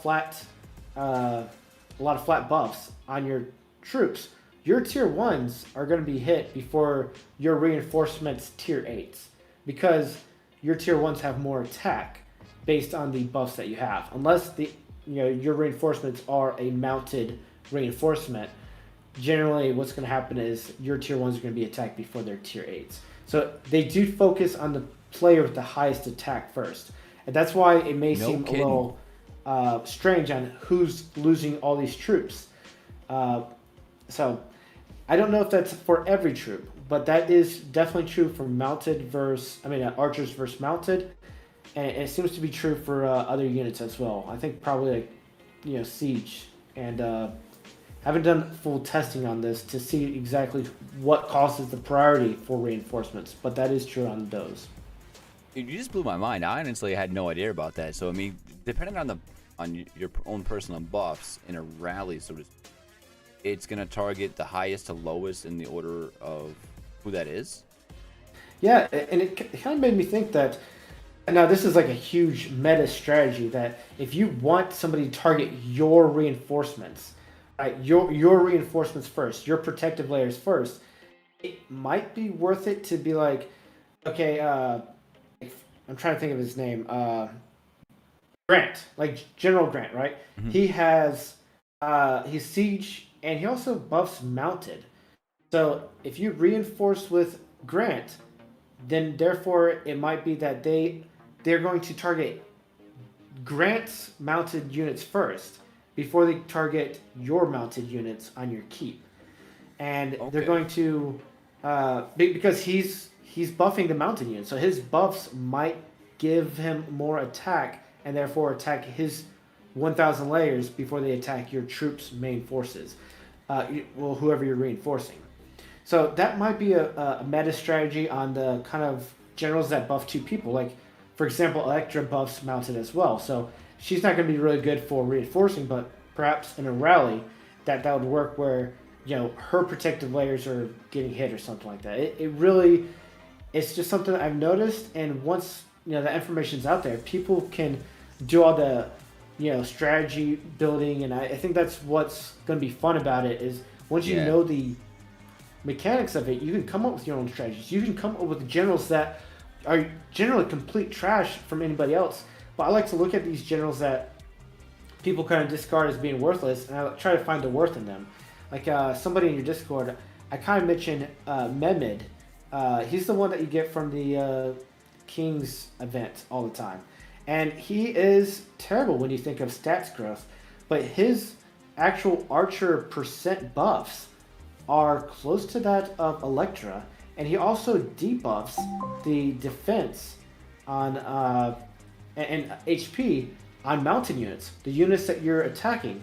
So if you were, and I'm just saying this as a example, but if you wanted to make a tier 1 or a low tier march with a bunch of tier 1 archers, right, and you want to attack somebody, you'd want to use a debuff general because you don't need those percent buffs. You want debuffs. And you want to debuff mounted troops because that's who you're going to be hitting. So if you were to do that, you would come out positive in the power all the time. And this is something that I haven't pushed out there, but people have done this where they'd attack somebody with a full, flat, refined on all their gear, and they'd attack somebody with tier 1s, and they'll come up positive every single time. And I've done that with rallies, tier 1 rallies, and where I'll lose 5 million power, the enemy will lose 15 million power. Now that's not a lot, and I didn't do a full tier 1 rally, but it's something that you could do, and I think that'd be a crazy strategy if you built just a billion tier 1s and you make generals with flat refines, and you just repeatedly attack people, just rapid fire attacks at them, and that would be nuts. Just slowly brought down their power. It would be pretty insane to see. I want to see that, dude. That's pretty interesting. Okay, so let me see. Comment. Sorry, I didn't interrupt. Wait, but oh, you good. You only attack one of the enemies and not all the players of the same top tier. Any other questions, guys? So what's going to happen, Enrico, is that your tier 14 are going to attack one of the rally members' tier 14s. Whoever has the highest attack, let's say your siege, like tier 14 siege, your siege is going to attack one player's tier 14 siege until it's dead. Once it's dead, most likely somebody else has tier 14 that has a higher attack than the first player's tier 13. So what's going to happen is you're going to attack that initial player's tier 14, and then your tier 13s are going to attack the next player's tier 14. Okay, and then your tier 12s, if they can reach, they're going to attack the next player's tier 14. And then so on and so forth. So your tier 14 are only going to attack one player of that rally. Only one true player of that rally. That's why rallies can be so deadly. That the only thing that balances them is the fact that you can't attach subsidies. If you could attach subsidies and you could debuff your opponent while you're doing a rally, rallies would destroy people all the time. So that's the one way of countering it, is the fact that generally you are able to debuff people a lot more with your subsidies being attached. Interesting. I like that. I hope that answers that question. Very informative, man. I'm gonna have to drag you in here more often. Be like, yo, Derek. I guess some questions I can't answer, man. I need you for 5 minutes. What do you got? Yeah, like this. So there's a lot of things that I mean, I can tell you like things that happen, but for example, the range and the speed, I don't know why it happens. Like I can tell you that, in my speed video, stop giving away tier. Oh yeah, you showed me that too. The Byron King, he showed a tier 1 attack as well. Yeah. Like there are people who are doing it, and I think it's good, and I think it's only going to get better now that they have debuff skill books, because that's what you need. You need debuff skill books more than you need books that actually give you buffs, because when it comes to tier 1s, percent buffs, they're not going to do too much for you, because you're percenting buffing a base attack and base stats that are very low. And I mean, that said, I remember I was talking to this on your Discord about generals, and when you're making a tier 1 trap, a tier 1 mounted trap, it doesn't matter to me, in my opinion, it doesn't matter what general you use, because you could use a range general, because those percent buffs are going to be great for those top tier range troops that you're going to have in your keep. Or you could use even a mounted general like Boudica, because you're going to have several hundred million tier 1s and tier 2s and tier 3s that, even though it's a small stat change on them, because you have so many, it's going to make such a huge difference. So, right. In my opinion, when it comes to tier 1s, it's it like a tier 1 trap, it doesn't really matter too much on the general that you're going to put as your wall general. What matters the most is your gear, is your refines, and is your debuffs. So I know I picked your brain a tiny bit. I'm so busy throughout the day, it's hard for me to keep up with Discord. But what you just repeated about the generals, and do you really think like a debuff general would make a difference as far as the defensive aspect if I put it as my assistant? So like I'd have to figure out which debuff general would be worth it. There are some generals out there that are kind of made for walls and could be decent debuff generals, but you'd have to think of it like this: like if you're getting a debuff general, you're probably going to be sacrificing, giving your troops some extra stats, which that could be worth it. I haven't analyzed all the generals that do debuffs. Like for instance, I like Honda. I think Honda is a very overlooked general. He is probably one of the second or third best general that you could put on Hannibal, in my opinion. He gives great HP and he does a debuff. Now, if you're able to like debuff players with your wall general, it's going to help with it's going to help better than an HP percent or defense percent on your tier 1 mounted. Like if you were to debuff range archer attack by 25%, that's going to do way more than any 25% mounted defense or HP could do. Because you're debuffing those tier 12s, those tier 13s, those tier 14s a huge amount. So yeah, I think it's a very viable option. Uh, the biggest problem with subsidy generals or debuff generals is that their specialties are aligned to subsidies. Like the troop, not like the troop percenting not dying, and the troop like the subsidy construction or troop training speeds, all this kind of stuff is going to be worthless. And that's why we'd have to do a little bit of research on all the different generals that have been overlooked and see which ones that would work for a good tier 1 trap. I like that. Thank you for answering that. And I guess like my follow-up to that would be is, I did a little bit of testing on this recently, A35, and I ended up tossing on debuff general just to make sure it would work, and it did work, and it worked pretty well. And then I don't know if it was just a combination I was using, but I ended up using 2 debuff generals. One is the main, one is the assistant, and it seemed like the assistant didn't debuff anything as long as I had the main on the wall too. Yeah, that's strange. So because of those, because people don't attach debuff generals together very often, because you just don't do that. It's not something that we do very often. You go to the Evony wiki, and he has an awesome list of generals that pair together, and he doesn't have it for subsidy or debuff generals because that's not something that's common. I think that kind of stuff is really cool because you're doing a strategy that nobody else really can figure out. And what's going to happen is someone's going to scout you. They're going to see Nero on your wall, and they're going to be like, this guy's a moron. And they're just going to hit right. you. They're not going to realize that you have some meta strategy that's just way over their head. And I think that's awesome. Instead of doing the same generic thing, I think that's why some people opt to do tier 1 ground instead of tier 1 mounted. And I think it's just cool that people are trying these different strategies. I think the thing is, if you know the mechanics, you can try to figure out these strategies, and you'll also figure out what your weaknesses are and what you should focus on. Yeah, so I mean, I was trying to heavy debuff ground because that's one of my biggest weaknesses, and it just didn't work. I forget which generals I used exactly. I'd have to go back and look, but one was Darius, and I think I was swapping around Nero and Baldwin, and then also Andrew Jackson.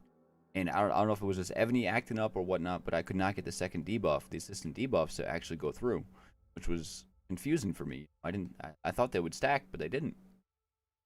That's definitely worth doing some testing on. I mean, I haven't tested that, but that's definitely worth trying out. I could show you something. Are you having problems with ground attacking your tier 1 trap? I'm not. It's not as necessarily a problem. It's just they're pretty effective against my T1 trap. And honestly, like for my T1 trap, I didn't build much ground. Okay. First off, don't for a tier 1 trap, don't build too many ground. I mean, the ground that you should be building is just for a ground march. If you're going to have a ground march, you want enough ground to take out layers. And I'm giving everything away on these tier 1 stuff, but it's fine. You're gonna watch my next video anyway. But what you're gonna want to do is you want to figure out how much attack flats do you have for your mounted tier 1 mounted speed. Can you call approximation? Oh man, honestly, I'd have to look. Like I know. So like my T1 keep, I'd like to say off like on a defense, I'd like to say I'm probably around like 8 and change roughly, focusing flats. That's about 8,000. You mean are you talking about the percents on my reports? I'm talking about flat. I'm talking about flat buffs for mounted. Oh, okay. So like on my wall general. Yeah, like attacks. Yeah. So for my attack on my wall general, honestly, I run 2 mounted attacks and then 2 siege attacks. I mean, I'm probably around maybe 4,000 attack, roughly. Oh, I mean, there's 8 refines that you can do. And then if you include your dragon, there's 4 more. So there's 12 refines that you can do for attack. Obviously, 8 of them are mandatory attack. The dragon could be anything. It could be HP or attack. Now, what I want you to do real fast is take a look at your general, your wall general. Take a look at the your refines on them, and let's calculate approximately how much attack that you have for your mounted. Let me switch over real quick. I'll bring it up on the main screen. Yeah, let's do that. And I'll show you something. This would be a Mr. Yours exclusive before I come up with my next video, but my next video will be showing this. So I don't want to. This is going to help you guys out. So I'm going to read some of the comments here. Byron King. That same thing with Shajar. Shajar actually has pretty decent stats. So is Ryan the Lionheart. You'd be surprised once you ascend these generals. Their stats are pretty high. Their buffs are pretty high, and anybody that scouts you, they're just gonna see that general. And they're like, man, I'm gonna hit this guy as hard as I can. Even if you have 500 million tier 1s, they see a Shajar right there, they're gonna hit you. It's the juiciest bait, and I think that's a decent strategy to have. I haven't tried that strategy yet with Shahar. I've been too nervous. I've been wanting to try it, but I've been way too nervous. Yeah, I mean, you have to have fun. Yeah, that's the thing about this game. You have to have fun. That's the only way you can win. That is true. It is true. All right, so I got my wall general up. Would you want to take a look at? Just your weapon and your ring. So I focus right now for this account. I'm doing 2% and then 2 mounted flats. Okay, so this is we're coming up with. That's about 1700, and we'll say 25, and let's see, 25 plus 33. We'll say 33. Okay, and go to your dragon. Do you have? Yeah, go to your dragon. Do you have any mounted attack on your dragon? Nope, I just run HP and defense.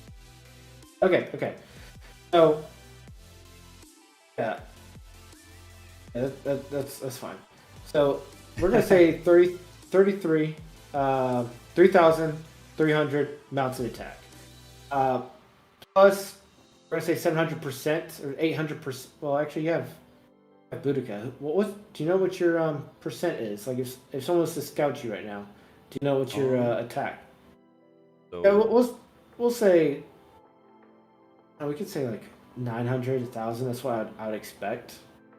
It's not gonna show you in your details. Your details are gonna show you. Yeah, it's because you'd have to factor in your general as well. So it's okay. Don't worry about it. So go to my Evony calculator. Simulator. I'm going to show you how to use it. Honestly, dude, I haven't even bothered with that because I am so clueless on how to use that. So we'll have to go to your video real quick, and you're gonna have to teach me. Yeah, I'm going to show you something pretty cool, and everybody that's watching. It's this right here, right?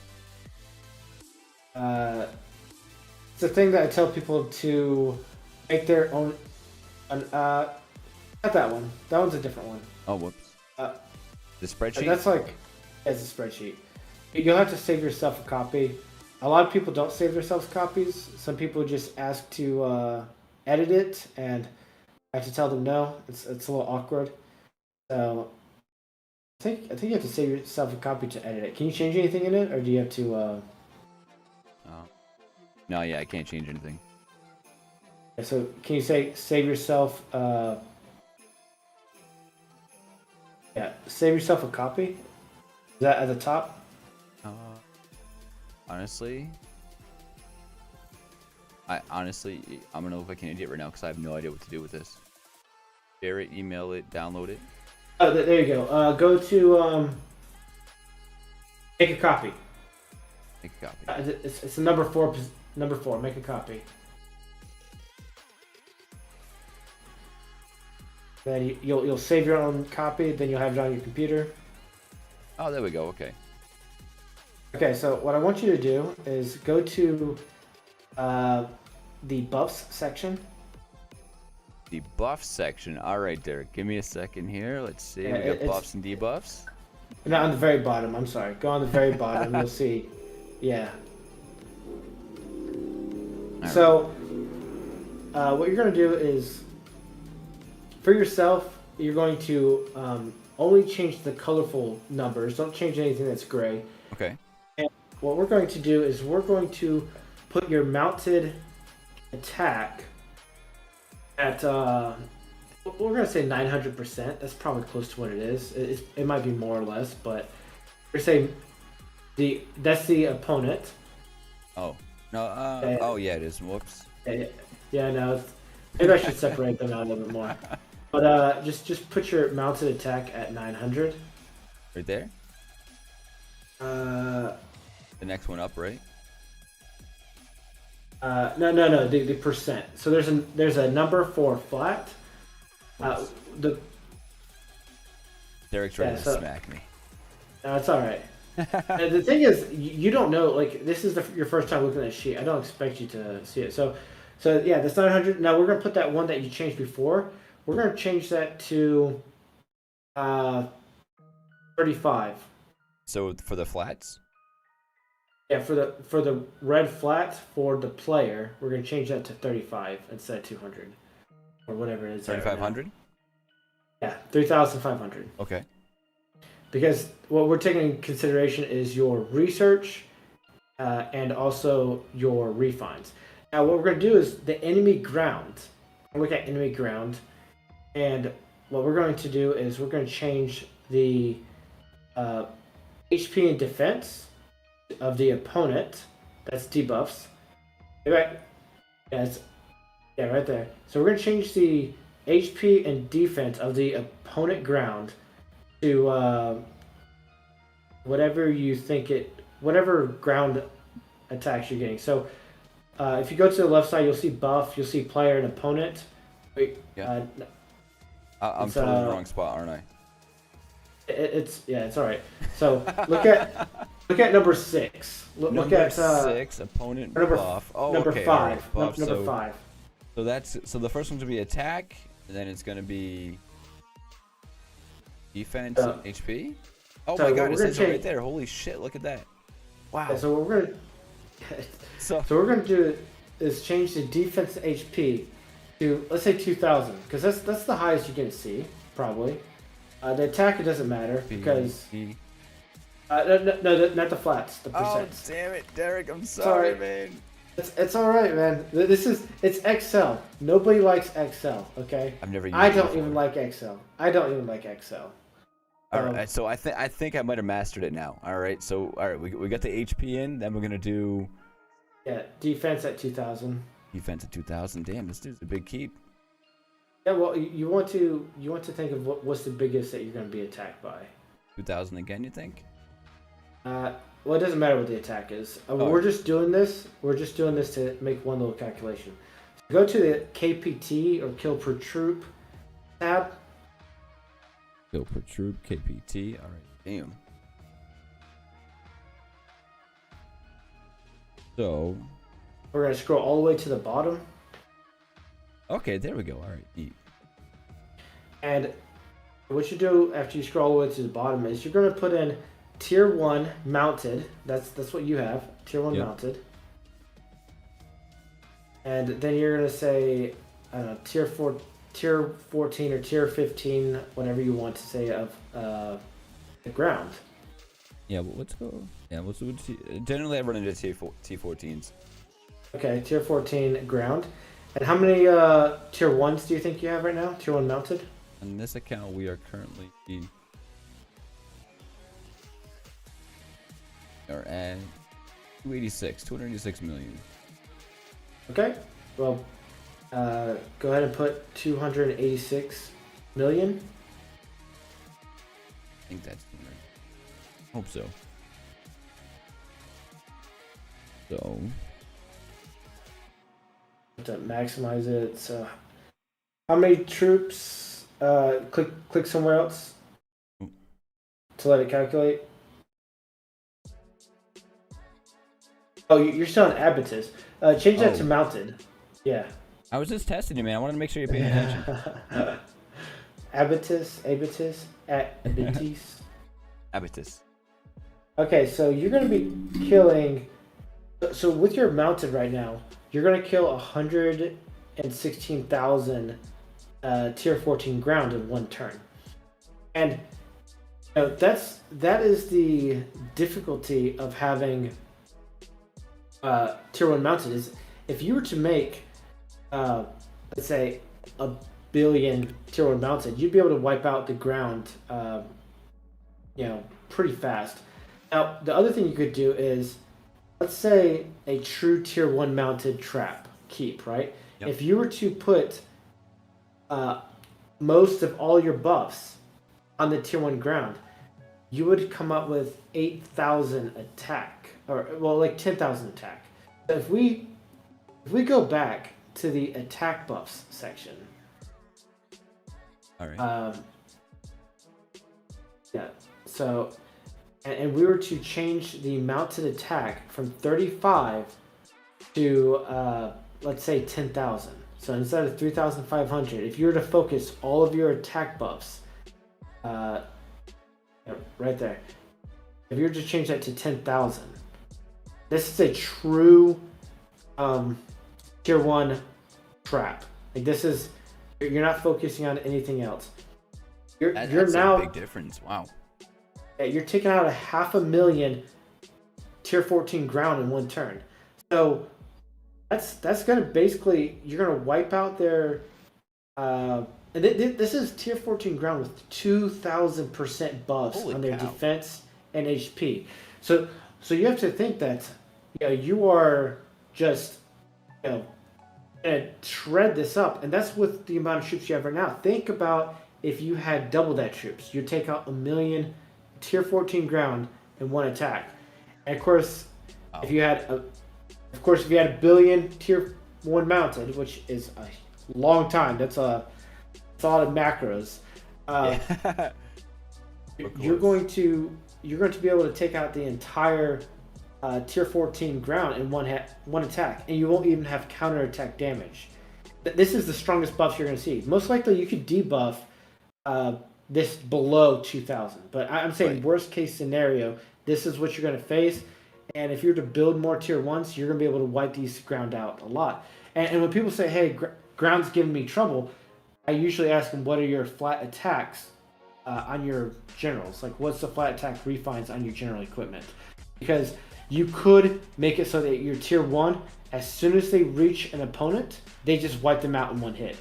And whether it is mounted or ground, they just wipe them out in one hit, and all your other troops are going to be used for is taking out layers.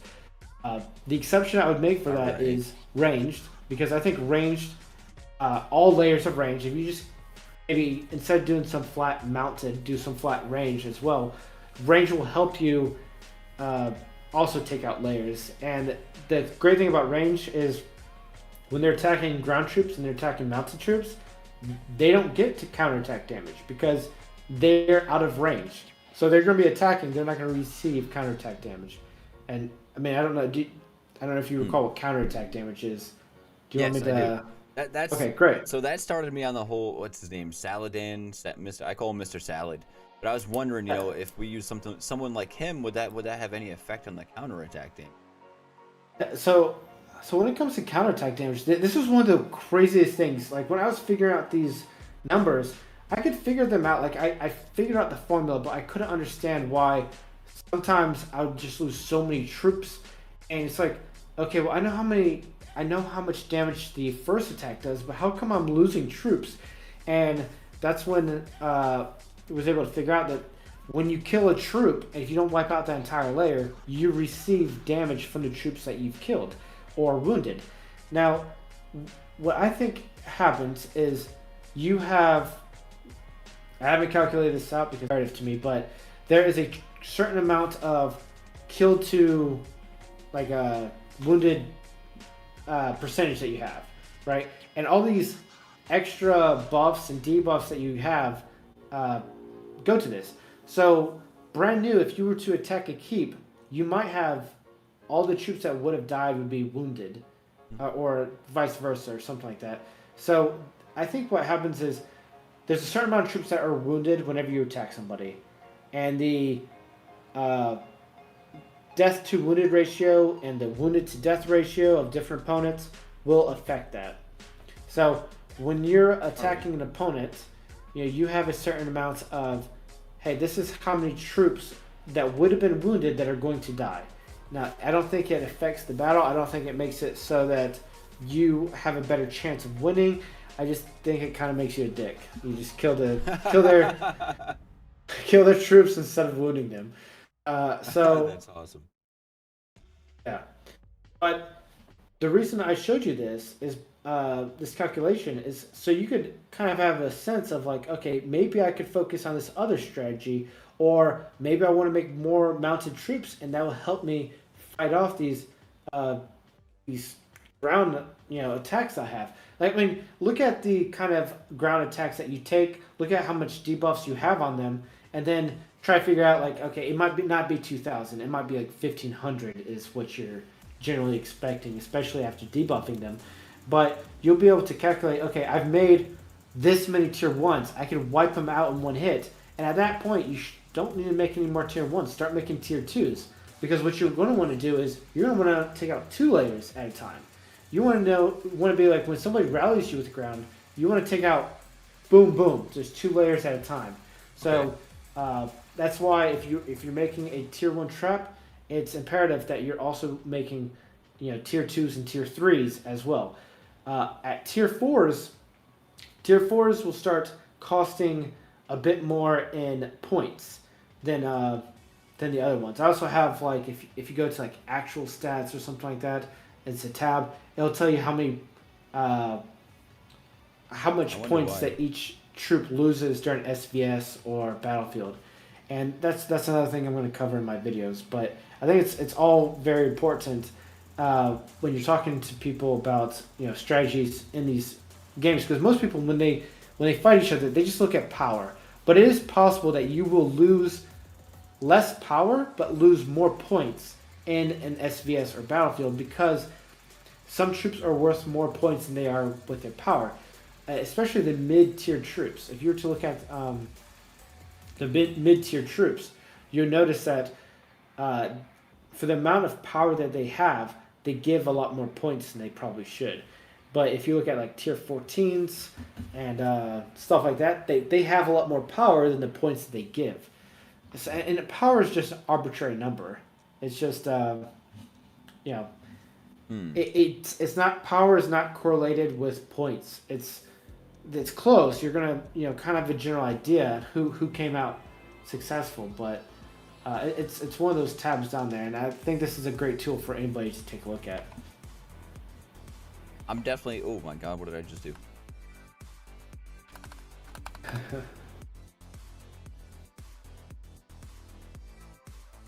Let's see. I'll read some of these comments.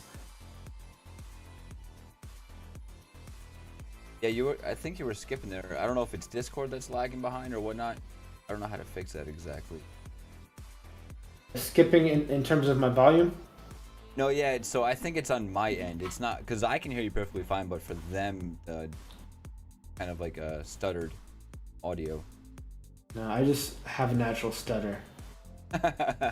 I spend most of my time in the video editing out all my stutters and ums. Okay, let me see these comments because I kind of, oh man, there's so many.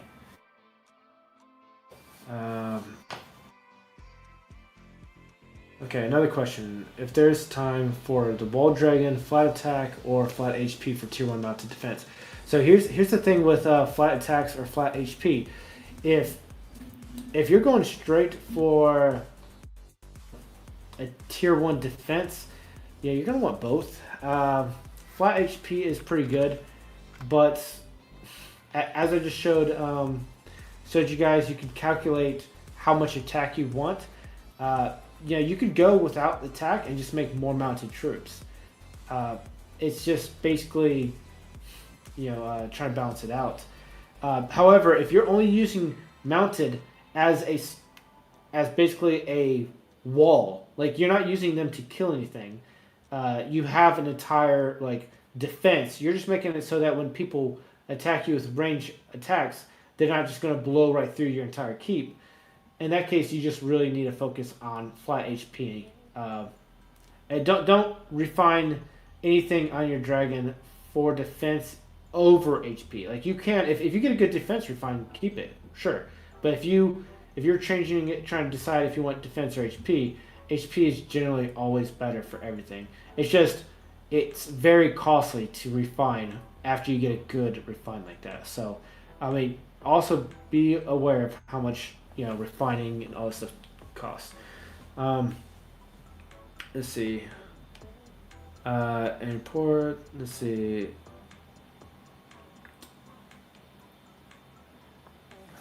So if you debuff.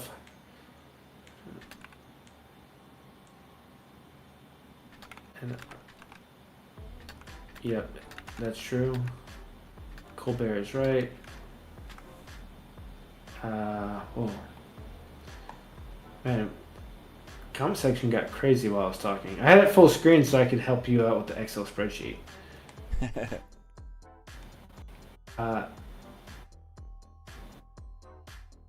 Yeah, Jorge, or George, sorry. What I plan on doing is, I'd like to go through my videos and add subtitles so that people of different languages could understand them. The first thing I'm planning on doing is I'm writing up a document that explains all the mechanics, and I'm gonna submit it throughout my alliance for people that speak different languages, mostly like Spanish, French, Chinese, Japanese. We have a lot of Romanians and a lot of Turkish, and some Italians. So what I'm going to try to do is get this document translated in many languages, so people that don't understand English can get a good grasp on it, and perhaps I'll go through my videos and create subtitles for all of them so they can be translated. I absolutely want to do that for you guys. That would be huge for you, man. No, I looked into doing that and I was like, man, that's hard. Well, now we have Chat GPT and all this AI stuff, so maybe it won't be as difficult as I think. It's just sometimes I say things kind of weird, and I want to make sure it's translated well. Mr. Beast's video's out, better. Right?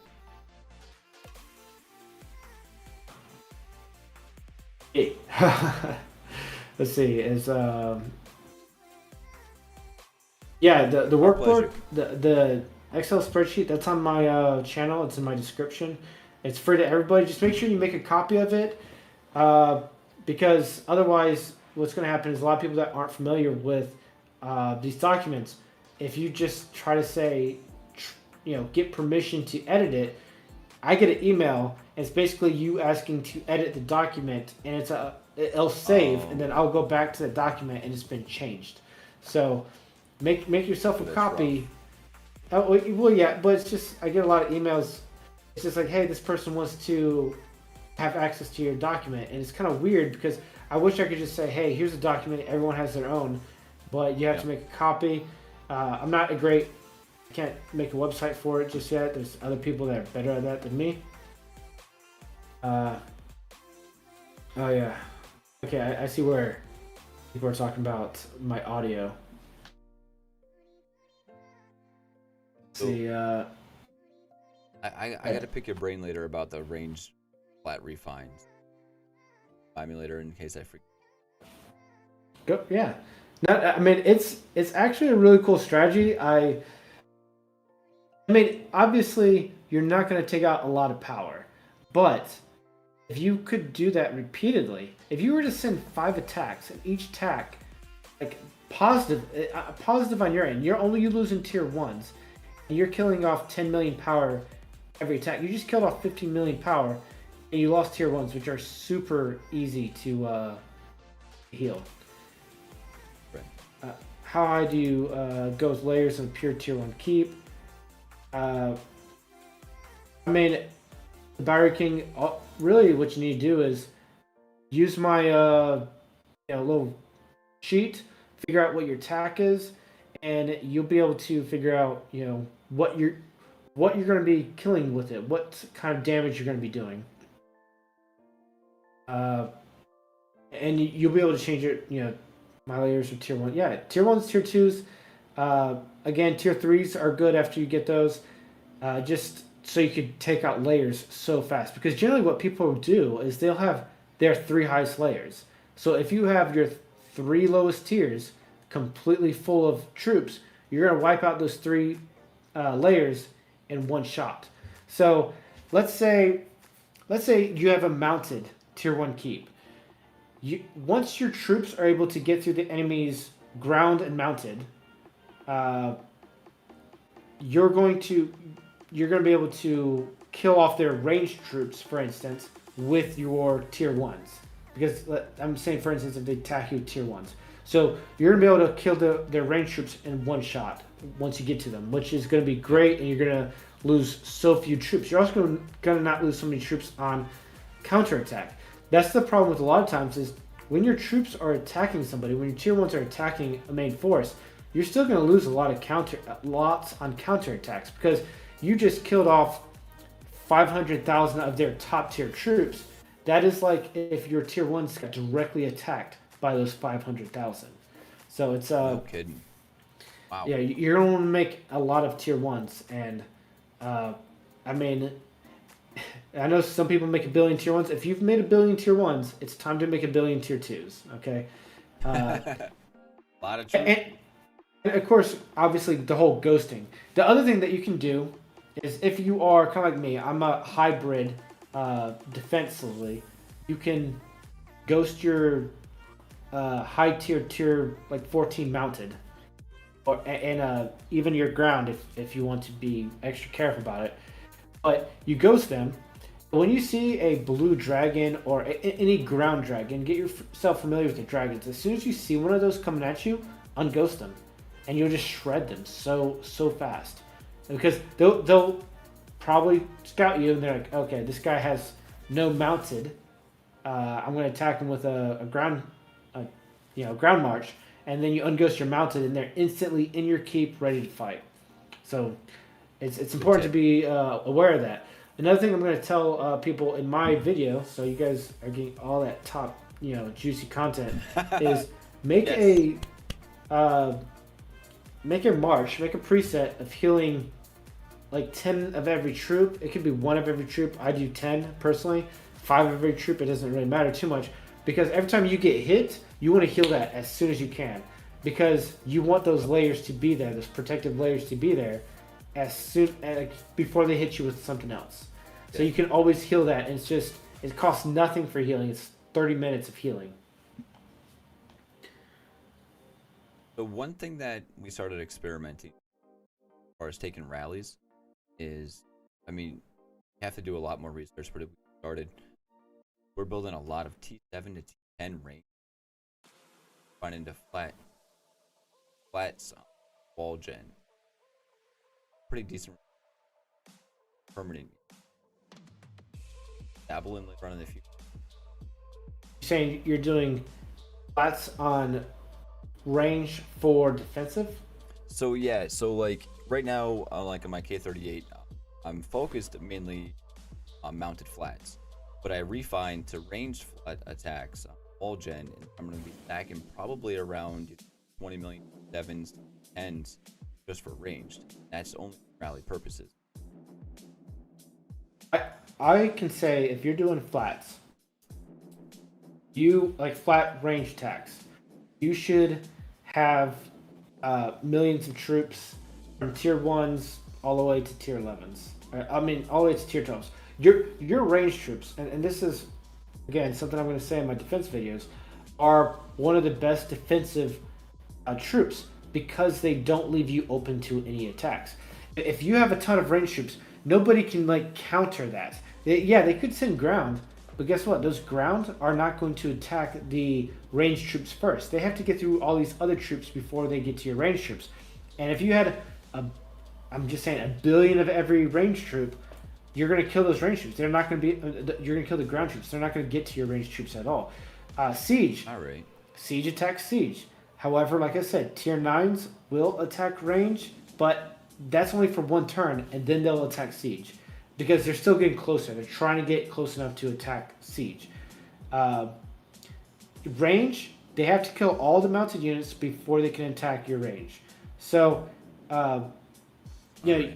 range troops, I think, are, they're not, they're a little bit overlooked when it comes to defense. And that's what I was thinking when people were asking about Lee Thong Cook, Kite, whatever.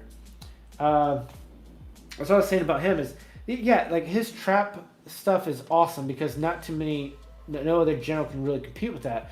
But what he does is he buffs attack and defense on range. I say defense and HP is worthless defensively on range because they never get attacked. However, if you were to not focus on siege at all on your defense, if you were to say, no, I'm not doing anything with siege, that means you're not even going to have like a lot of siege troops or anything like that. What you do is you make it so that you're not vulnerable to siege attacks anymore. People can't hit you with siege anymore because you don't have siege. Their siege troops are going to attack your archers. And your archers have better HP and defense than siege troops do. So they're going to be able to tank it a lot better than... and they also have to still go through all your siege layers before they can get to your archers. So it's... he could be useful for that. He's going to make him tanky and stuff like that. But, these are just like off the head strategies that you could use. But really, if you do the numbers, you can come up with your own strategies and come up with something that's fun. Do something that's different and really surprise people with your strategy. I think that you get a lot more respect when you come up with a unique, interesting strategy than you do if you just spend a lot of money on the game because anybody can do that has money. So that leaves only a few people, I guess, actually has money to spend on this game. So yeah, dude, there's pretty big whales out there. Yeah, it's impressive. Man, see now, for the longest time, I wanted to be different. I really did, and I kind of started dabbling in the T1 thing, myself when it was relatively new, and now it's kind of getting old. And just talking to you right now, it makes me want to just find something that's just gonna like you said, just surprise people and make it fun again. That's what this game's all about. That's what I was excited about with the traps. People overlook traps. Traps seem so worthless to so many people that they, they're like, okay, it's a waste of resources. And yes, traps do suck when it comes to the fact that they die due to the Knights Hall marches, and especially if you're ghosted and somebody just sends a bunch of troops at you and just kills all your traps. Yeah, they suck. I mean, I kill people's traps that are ghosting next to me just because it's something to annoy them and get them away from the building. But when it actually comes to strategies, I like, putting information out there that just blows people's minds. Like, hey, this is how traps work. No one knew this before. This is the formula Evony uses to calculate the damage. This is what defense does, because that's what really upset me. Is like, I'm trying to okay, what does defense do? Does it just add to the HP? You read things that say, oh, if they don't break through the defense, your troop is just wounded or something weird. I don't know. People come up with all these things that it's kind of like guesses. So I wanted to know. I'm a big gamer. I like to look at this stuff and actually come up with real strategies, and it's been fun. So, and it's also been fun to be part of the community and share that with everyone.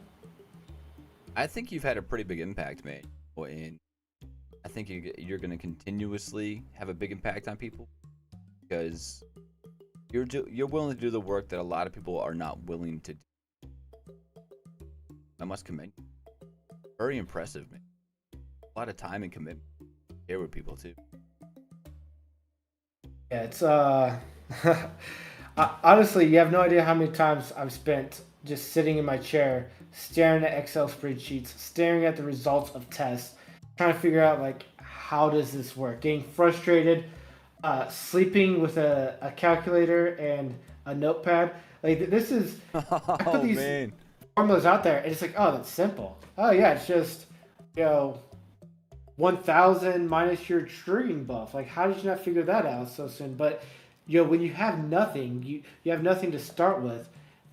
It takes a lot of effort, and you don't want to put out wrong information because Right. the moment I put out incorrect information is when I lose my credibility, right? So I don't want to put out too many theories, or if I do put out a theory, I want people to know, hey, this is just a theory, or I know this happens, but I don't know why it happens.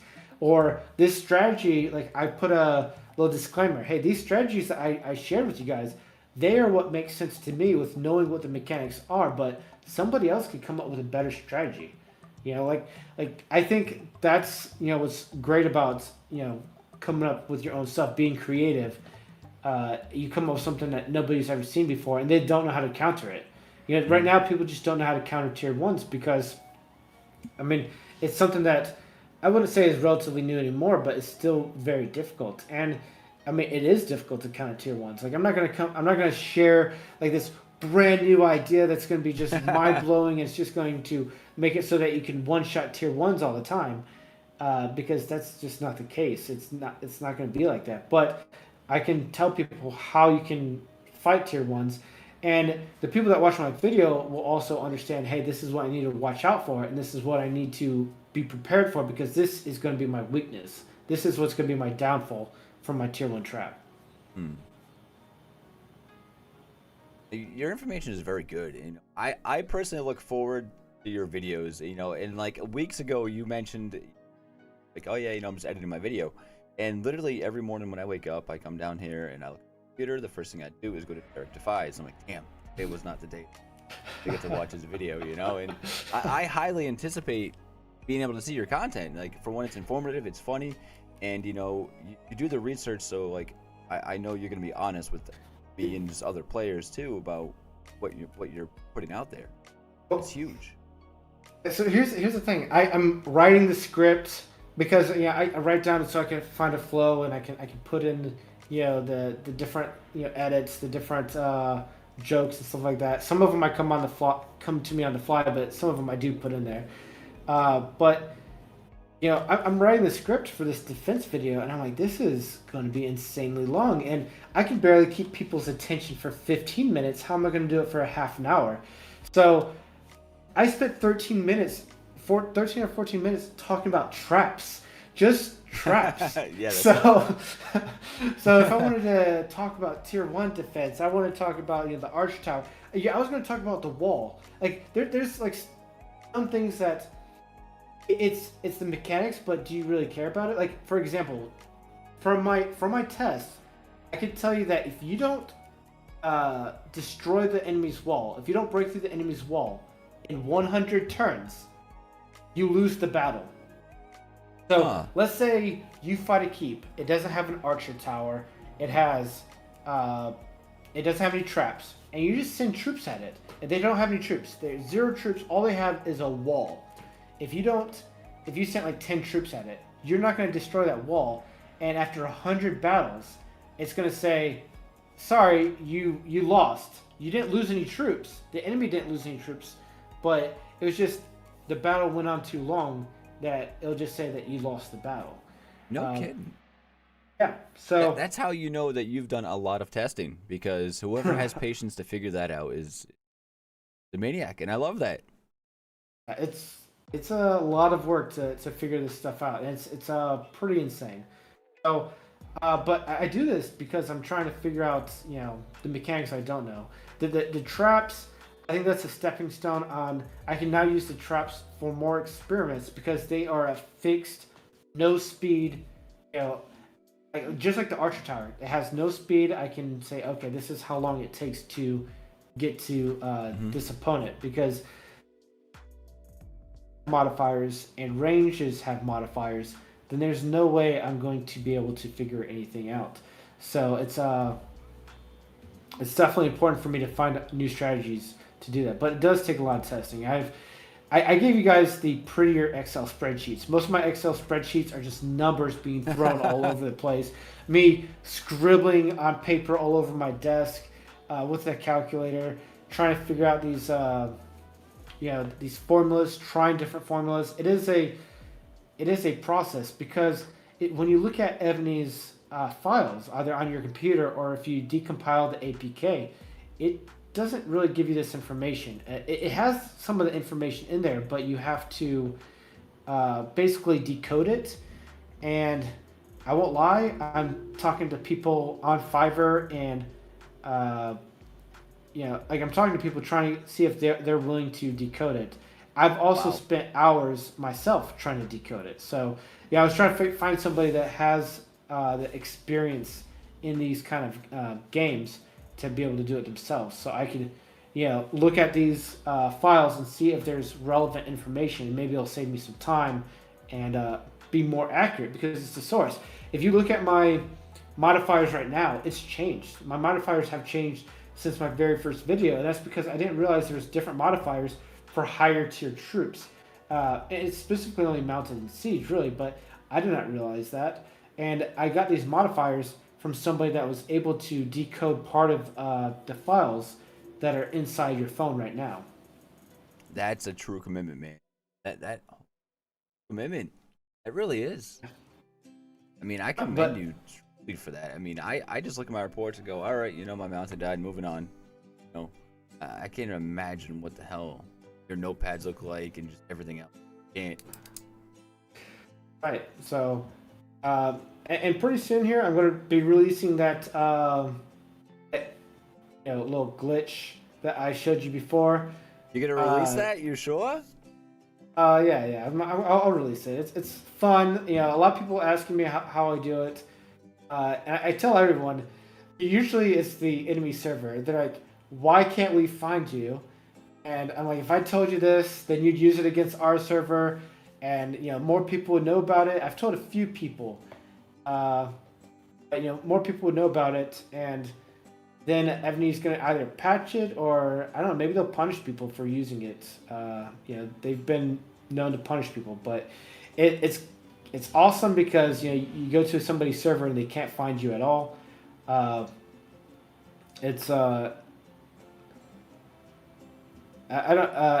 don't. You might have fought my server. That because I taught some guys on my server to do it. So that's funny, Rico. I'm sorry if you fought me because it is. I had an entire server on the other team so mad at me. They're like, you're cheating. Okay. So I'll tell you guys. I'm gonna share a lot of this fun stuff that I'm gonna have in my videos, but it's okay. I don't give away too much, man. Don't give away too much. I think these people that are watching, I mean, they're supporting you. They deserve the best content.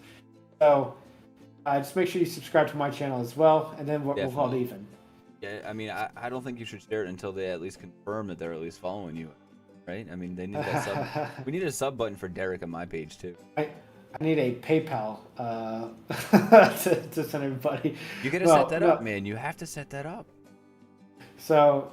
I'm paid well. I don't need people's money. Let them buy cake. That's awesome. That's all. 1096 Nuno. That's awesome. I think we did fight you. I think we have. I recognize that. So okay. So one of the things I do is have that glitch. And I'm gonna share it. I'm gonna be working with Aptoid, helping them out. Doing that as a promotion for them. But another thing I do is, remember I told you I have, so many other accounts that are made for fighting, right? Right. So what I'll do, this is a high tier strategy that I use. Some people might call it cheating. I just call it being unique in my strategy. Is I'll use all 10 of these keeps to attack somebody that's ghosted. So let's say it's a 500 million player on my server, and they're ghosted. I'll use all 10 of the keeps and attack them at exactly the same time. I do this using BlueStacks and having them all basically copy what each other's doing. So I'll be able to do it very, very fast, send all the marchers very quickly on them. I will be on their server, and I will be one button to arrest warrant them. As soon as they disappear, I arrest warrant them. Send a march directly at them before they have a chance to bubble, and it it instantly zeroes them, and it's just so fast. They instantly just because it's 10 attacks, instant teleportation. They're not ready for it. They're not ready to look for their bubble, and you just zero them immediately. And some of them are like, "Wow, I've never seen that before. That's crazy." And some of them get upset because they're just Wow. like, "That's not fair." I'm like, That's "No, I just." good, man. That's good. I like that. I don't know if I'd have the patience to do that. That's unique. I like that. Yeah, force port in one hit. It's a crazy strategy. I have video of me doing it. That's something I'm going to share much later on, after all my defense videos. But yeah, like Enrico's saying that you could do that with your team. You could do that really with just 2 people on your team. 2 people send 5 marches, just boom, boom, boom, all 5 marches, speed them up really fast to hit the person, and that's 10 marches. And then, but it's gonna be kind of difficult to coordinate that. But then somebody on the enemy server can instantly zero them. So cool strategies. Yeah, 7 ults. Yeah, you could almost do it. So. And also, Sonder, if you reinforce yourself with those 7 ults, maybe focus on range, you'll be invincible. I'm curious also, heading into SVS. Oh, I mean, your name's pretty well out there now. I hope you understand that. Hope you're not sitting at that desk being like, all right, I'm going to head into SVS now. And it's people I don't know, like 9 times out of 10, they're going to know who Derek Defies is and what server. Have you had any issues or people specifically targeting you just because of the name? The opposite. I've had people say, "Watch out, that's the YouTube guy." No kidding. I love that. That's awesome. I have people like, "Hey, he's the one with the YouTube," and people were scared, so I had to change my name so they would target me. Oh, dude.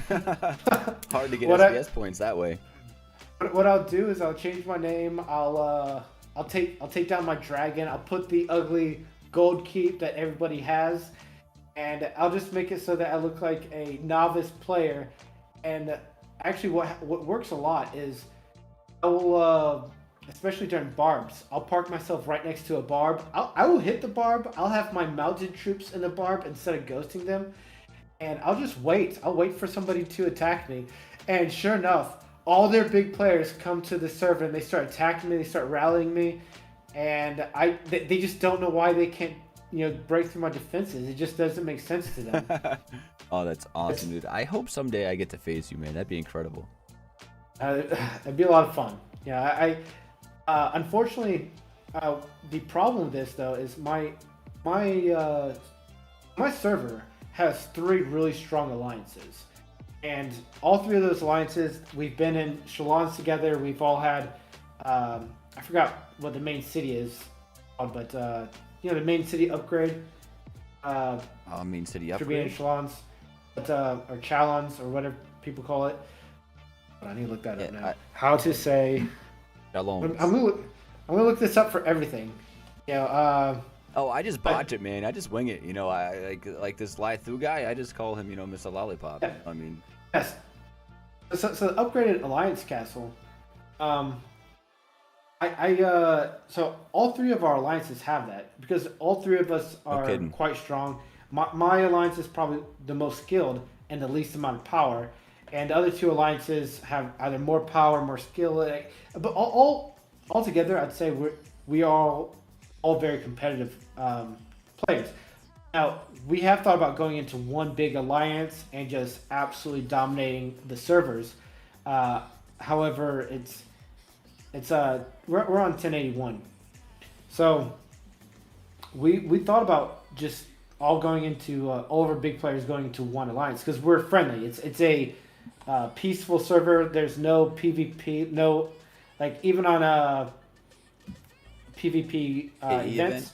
At KE events, we don't do KE. KE is not at all part of our server. We're very, very friendly towards each other. Though, I mean, of course, there's little quabbles, but we just let each other grow. And but there's no I'm on this alliance or this alliance, we would all join one alliance if we thought it would benefit us the best. And we have done that where maybe somebody didn't make it into the next group of challenge or something like that, and we'll go to the we'll go into the alliance that did. But it's it helps you grow, and it's really great when you have teamwork to fight people during SBS. The problem with that though is more people stay. Not that that's a problem, but more casual people stay. And during SBS, you'll have a lot more people dropping bubbles that are not like the hardcore players. So there's good and bad with it, but really, I mean, you have to ask yourself why you play this game. And if you ask most people will tell you it's the community. It's the people that they play with. They feel like they'd be letting people down if they left. I mean, no offense to Evony lovers, but it's not the gameplay. Attacking somebody and seeing red Wi-Fi half the time is not what I would say good gameplay. But yeah, honestly, it's just loving you guys, loving the community, and I think that's why many of us content creators are doing what we do. It's for you, not necessarily for Evony.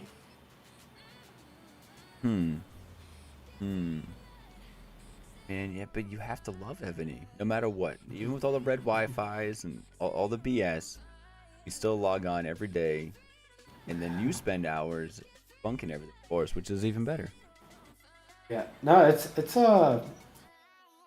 a fun challenge, and I don't know what I'm gonna do once I figure out all the mechanics. Then I guess I'm just gonna have to come up with strategies, or I don't know. It's I haven't done any streams. Yeah, this is my first time being on a stream, so it's new to me. So, I mean, are you going to start streaming? I mean, I think that's a big question a lot of people want to know. I mean, I'm very genuinely curious, too. I would like to do like a Ask Me Anything every once in a while, especially with people that are having questions. Or, some people that follow me, subscribe me, they have questions about their keep, what they could do better. Yeah, maybe I could do like an Ask Me Anything and explain things better, explain what they could do better. Have them send me battle reports. I was thinking about getting a specific keep with a name and say, hey, add this keep as your friend, send me battle reports, and I'll review battle reports and tell you exactly what's going on, exactly how things happen in that battle. And I mean, I could read battle reports pretty good to the point that I could be like, hey, this troop killed this troop, and this is why you lost that battle, or explain different things like that, what they could do better. So I've thought about doing something like that, but you see how like how long it takes me to get these videos out. A lot of it is due to the research. A lot of it is due to the editing the video takes time. I actually have been busy moving and getting a new job, so that also has been taking quite a bit of time. So streaming, I don't know if I can be as consistent with streaming like you are. That's it's definitely a challenge. I mean, I get it. I definitely get it.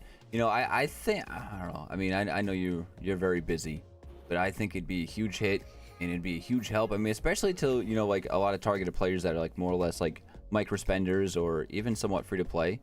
And I think you'd have a huge support in that too. I know. Hopefully your schedule kind of clears up to where maybe you can do that someday, and I think you'd be very successful at it, honestly. Yeah, and I absolutely I've been enjoying this. I kind of fell into this. I mean, full disclosure, guys. When I first released my first video, I was going to release a couple videos on the mechanics, and then I was just going to peace out of Evony. That was my first thing I was going to do. I was just like, okay, guys, I've had enough. I figured out how the battle formula works. Okay, I'm just gonna peace out. And then I got the community support. I felt very loved by it, and now I'm like, well, there's still more mechanics to figure out, and I've been really enjoying it. So really, what changed my mind is everybody here.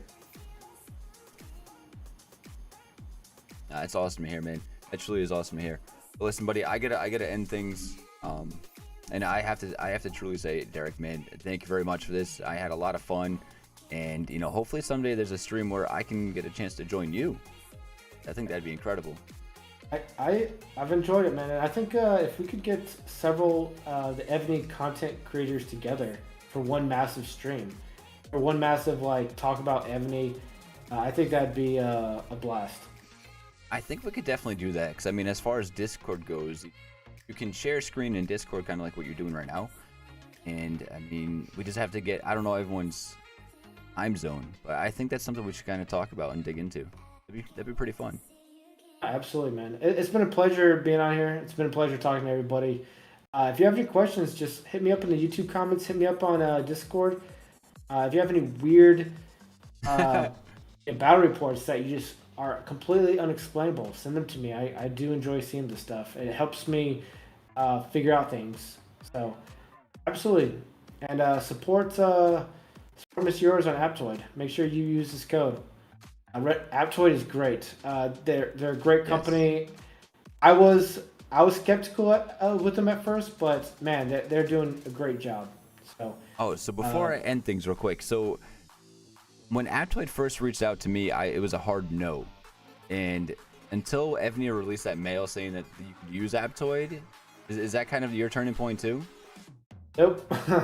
Aptoid reached out to me, and the first thing I did was I was like, hey, Genghis, because I was kind of talking to Genghis because I just released my first mechanics video, and it was a big deal at the time.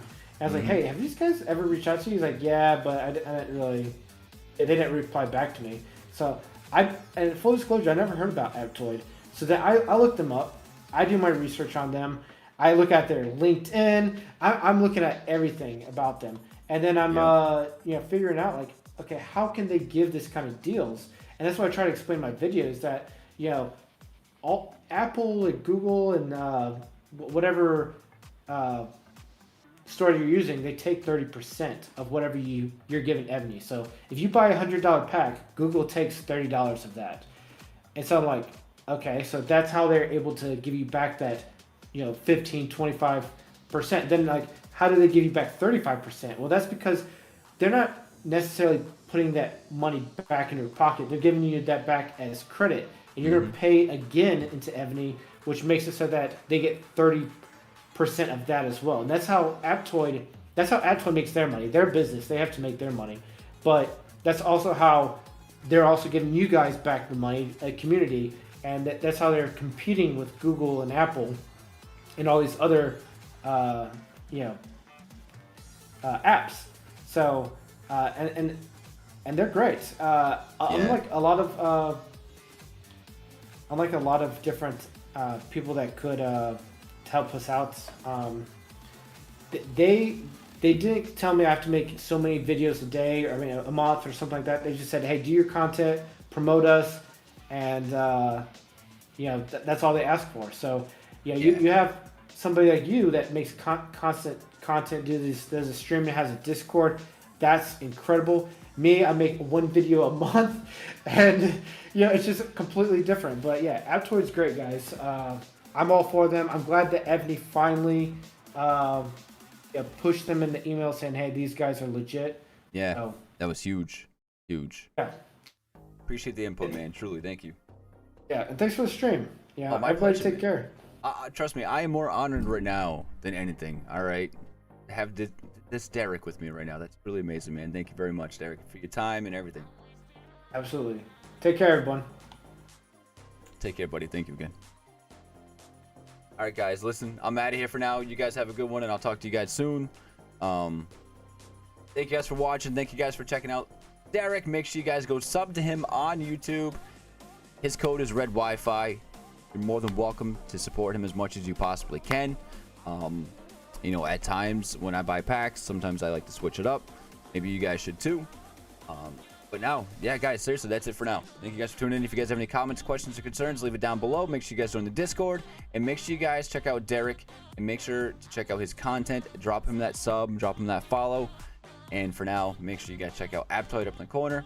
Code Mr. Yours down below, or even the code Red Wi-Fi. Guys, for now, have a good night. Take care. I'll talk to you soon. I love you, chat. Peace.